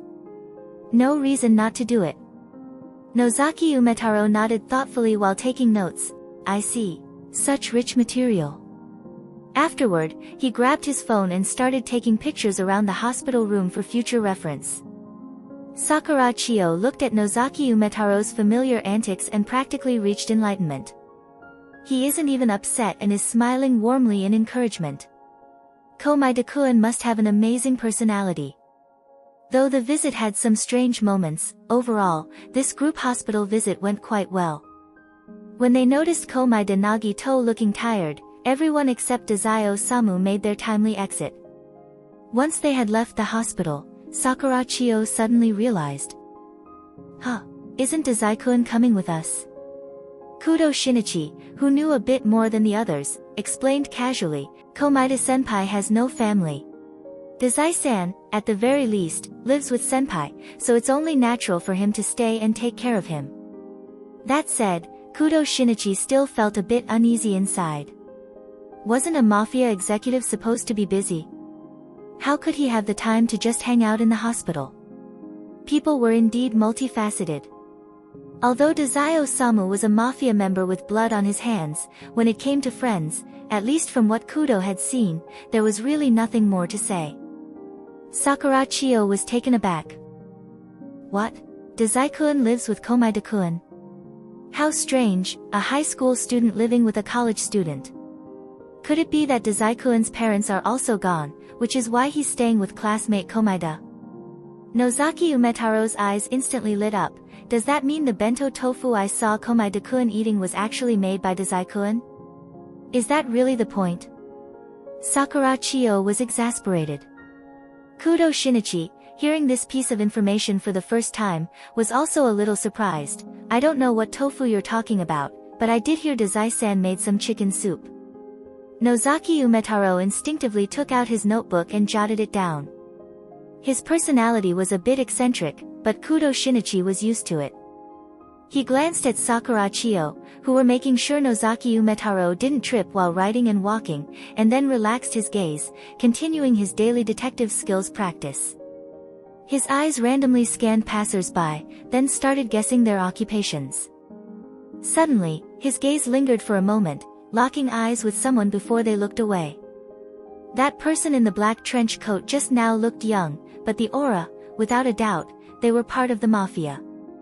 They held a suitcase, but it was likely not a weapon, it probably contained documents.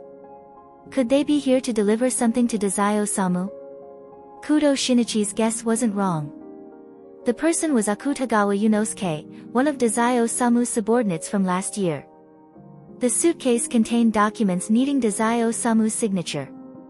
While many things could be managed remotely, some signatures still required the person to be present. Actually, Dazai Osamu still spent quite a lot of time at the Port Mafia headquarters every day. It was just by chance that Kudo Shinichi and the others came to visit when he wasn't there. Usually, he wasn't around. But Yokohama wasn't that big, getting around took just a moment, and with Akutagawa Yunosuke ensuring security, whenever Dazai Osamu wasn't at headquarters, he'd have Akutagawa deliver the documents directly. Tei Corporation had collaborations with the Port Mafia, so there was no issue letting Akutagawa Yunosuke through the door despite his suspicious appearance, making the process very convenient. Mori Ogai was aware that he is a ruthless enterprise, with work hours entirely reliant on self-discipline.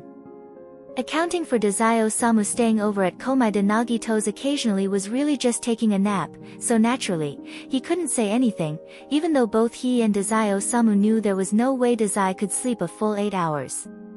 Whenever something important came up, Dazai was still at headquarters, and Mori Ogai had no objections. He even thought this current arrangement wasn't bad at all. It was certainly better than having Dazai-Osamu disappear somewhere, making it impossible to find him when needed. Now, Dazai-Osamu spent his time between the hospital and headquarters. Even his attempts at suicide were limited to those two places, which actually made things easier. If he tried anything in the hospital, they could rescue him immediately. If you thought about it seriously, the time Mori could get in contact with Dazai-Osamu had actually increased. Truly his junior disciple, even while bedridden, Komai-Dakuin managed to help him out.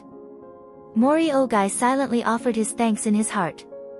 If Dazai-Osamu could stay like this forever, he'd be much more at ease.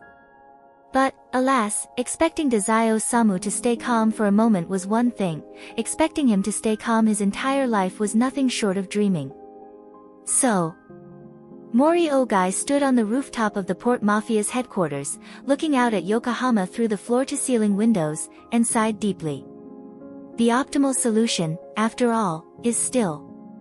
Completely oblivious to the undercurrents swirling among the higher-ups, Akutagawa Yunosuke knocked on the hospital room door with a stern expression. After hearing permission granted, he entered and placed the document case on the coffee table. Dazai-san, these need to be signed immediately. So many things to deal with lately. Dazai-Osamu grumbled as he walked over to sit down, starting to sign the documents in front of Komaeda Nagito while also making a few calls to arrange assignments. Akutagawa Yunosuke didn't sit. He stood by Dazai-Osamu's side, awaiting orders, ignoring Komaeda Nagito, who was sitting on the hospital bed. Komaeda Nagito was used to this atmosphere. He picked up Sakura Chiyo's notebook and began studying it against the textbook. Simply put, he paid no attention to Akutagawa Yunosuke. Initially, Komaeda Nagito hadn't been this dismissive, but this version of Akutagawa Yunosuke was a devoted Dazai fanatic. Their first meeting nearly ended with Komaeda being killed. Komaeda found it quite frustrating dealing with someone who wouldn't listen or communicate, so he opted to keep his distance. He wasn't afraid of death, but dying so meaninglessly would be rather unpleasant. As for Akutagawa Yunosuke, he also maintained a respectful distance from Komaeda Nagito, and Dazai-Osamu knew full well that true respect between them was impossible. Besides, he had no interest in listening to Komaeda Nagito praise Akutagawa Yunosuke right in front of him. So, the final resolution was that Akutagawa and Komaeda ignored each other, peacefully coexisting. Dazai-Osamu was quite satisfied. And so, Dazai-Osamu on one hand complaining, "I've never worked this hard before," on the other he swiftly finished the task, sending Akutagawa Yunosuke away. Akutagawa Yunosuke had been taken in by Dazai-Osamu for over half a year now, and it could be said that he'd been properly trained. At the very least, this time there was nothing in his behavior that made Dazai-Osamu want to raise a hand against him. He obediently took the case and left. As soon as Akutagawa Yunosuke left, Dazai-Osamu went back to the couch that had been pushed to the edge of the bed, his usual spot. "Oda Saku and the others have been so busy lately," Dazai-Osamu said, "there hasn't even been time to hang out." Komaeda Nagito put down the textbook. "Is there something big happening in Yokohama recently?" "No." Dazai-Osamu pinched his chin thoughtfully. "If there was, I'd be at headquarters right now." "So, isn't that strange?" Komaeda Nagito pondered for a moment. "Executives aren't busy, but everyone else is?" "That's pretty normal, isn't it?" Dazai-Osamu smiled slightly. "Don't be fooled by how I look. I know very well whether those below me should be busy or not. Ongo maybe, the intelligence division never has a moment's rest, but Oda Saku." Dazai didn't continue, his gaze growing deep as he sank into thought. Komaeda Nagito didn't press him further, his attention returning to the textbook. Not to mention Port Mafia's internal matters, which he never interfered with, nor could he could barely stand, needing a cane most of the time, and for longer distances, a wheelchair. Even if he wanted to help, there wasn't much he could do. The odds seemed perpetually against Komaeda, but this time his hospital stay had gone relatively smoothly for the past 2 to 3 months. The head of Tei Corporation's insurance department had even visited Komaeda Nagito. Since Komaeda Nagito had been hospitalized, the frequency of unexpected incidents had drastically decreased. The largest one had been a small roadside fire, but it was quickly contained. Now, the person in charge prayed daily, hoping Komaeda Nagito would continue having minor, hospital-related incidents, although logically speaking, insurance should have to pay out more in such cases. Staying in the corporate hospital meant virtually no costs at all. After treatment expenses were written off, even Komaeda himself was covered that way. One payout, and the entire insurance department had peace of mind for months. It was an absolute win. Of course, during this period, Natsume Soseki also snuck in as a stray cat to visit Komaeda Nagito, though whatever he had been busy with was still a mystery. Afterward, he could only keep in touch by phone, too preoccupied to seem like someone who had retired.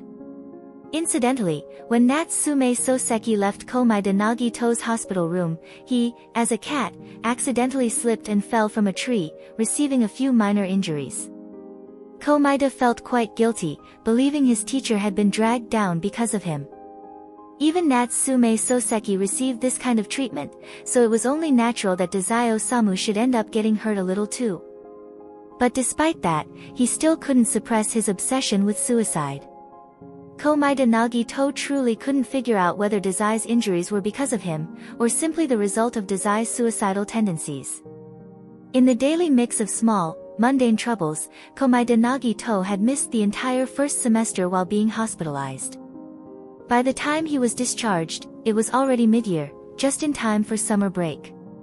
Komaeda Nagito used the tests that Sakura Chio brought for him to evaluate his progress and found no issues, so he decided not to return to school until after summer break. Since Komaeda had been in Yokohama for quite some time, his place in Tokyo naturally became vacant. Unlike the port mafia's frequent visits near his Yokohama residence, which deterred thieves, his Tokyo place had no such deterrence. As a result, his Tokyo place got broken into once. Since Komaeda rarely stayed there, the burglar didn't find much, just stole a TV and a microwave. They didn't even bother with the fridge because it was too heavy. After summer break, Kudo Shinichi went straight to Yokohama. "I want to intern at the Armed Detective Agency." Kudo Shinichi's eyes sparkled as he spoke. Ranpo-san agreed. He said I could try assisting him first. Though my dream is to be Holmes, experiencing a bit of colorful life first isn't bad either. Komaeda Nagito congratulated him. "So, you'll be spending your entire summer in Yokohama?"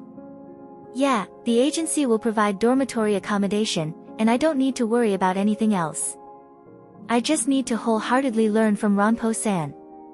Kudo Shinichi, filled with admiration for his idol, left Komaeda Nagito's house. Currently, Komaeda Nagito is no longer in the hospital. Though he still has trouble walking with one leg and relies on crutches, Dazai Osamu was no longer obligated to stay by his side under the guise of being his nurse. He has returned to his previous habits, working, attempting suicides, disappearing, and becoming hard to find, even when going to Komaeda Nagito's place. Mori Ogai expressed great regret but couldn't encourage an executive to stay away from headquarters. Things could only remain that way. Therefore, Komaeda Nagito is now free to entertain guests at any time, no longer needing appointments like when he was hospitalized. As a result, someone he had known for a year but had never met in person sent Komaeda Nagito a request for a meetup. Little Raccoon, a big name in detective fiction, now has a relationship with Komaeda Nagito that goes beyond merely exchanging information about Edogawa Ranpo. They are ordinary friends. This year, he also came to Yokohama. Komaeda Nagito asked him if he'd like to meet up, and Little Raccoon mustered up the courage to agree. But as soon as he asked, he found out Komaeda Nagito was hospitalized. Just imagining having to go to the reception and register made Little Raccoon refuse. Now that Komaeda Nagito has been discharged, he finally gathered his courage to meet the friend he made online. Now, Little Raccoon was sitting in the living room of Komaeda Nagito's house, formally introducing himself for the first time. "Hello, my real name is Edgar Allan Poe." Komaeda Nagito's body slightly twitched. Thankfully, his still injured leg brought him back to his senses, and he didn't actually pounce forward to grab the other's hand in a passionate display of admiration. Given what he knew about Little Raccoon, if this person was indeed the famous Edgar Allan Poe, he would definitely get scared away and never meet him again. But still, Edgar Allan Poe. Conan Doyle, Hitchcock, Baudelaire, even Edogawa Ranpo, all of them were deeply influenced by him. He was a genius. Even George Bernard Shaw acknowledged Edgar Allan Poe as the greatest author of his time. How did he come to this world and turn into a socially anxious person chasing after Edogawa Ranpo? This thought spun in Komaeda Nagito's mind for a second. Fine, Akutagawa Yunosuke is a complete Dazai Osamu fanatic, nothing that happens in this world can surprise him anymore. Because the boss wants us to come check out Yokohama, we decided to move here. Edgar Allan Poe, initially a bit shy when they first met, gradually began to relax as he saw that Komaeda Nagito matched his online persona. He loosened up a lot, speaking more freely, although I really want to have a showdown with Ranpo-san now, the time isn't right yet. I haven't finished writing. I need to complete the boss's mission first. Komaeda Nagito tried his best to restrain himself from being overly enthusiastic, fearing he might scare Poe away. A mission? Just the right opportunity to ask you, Komaeda-kun, since you've been living in Yokohama. Have you ever heard of the book? Chapter 70 End.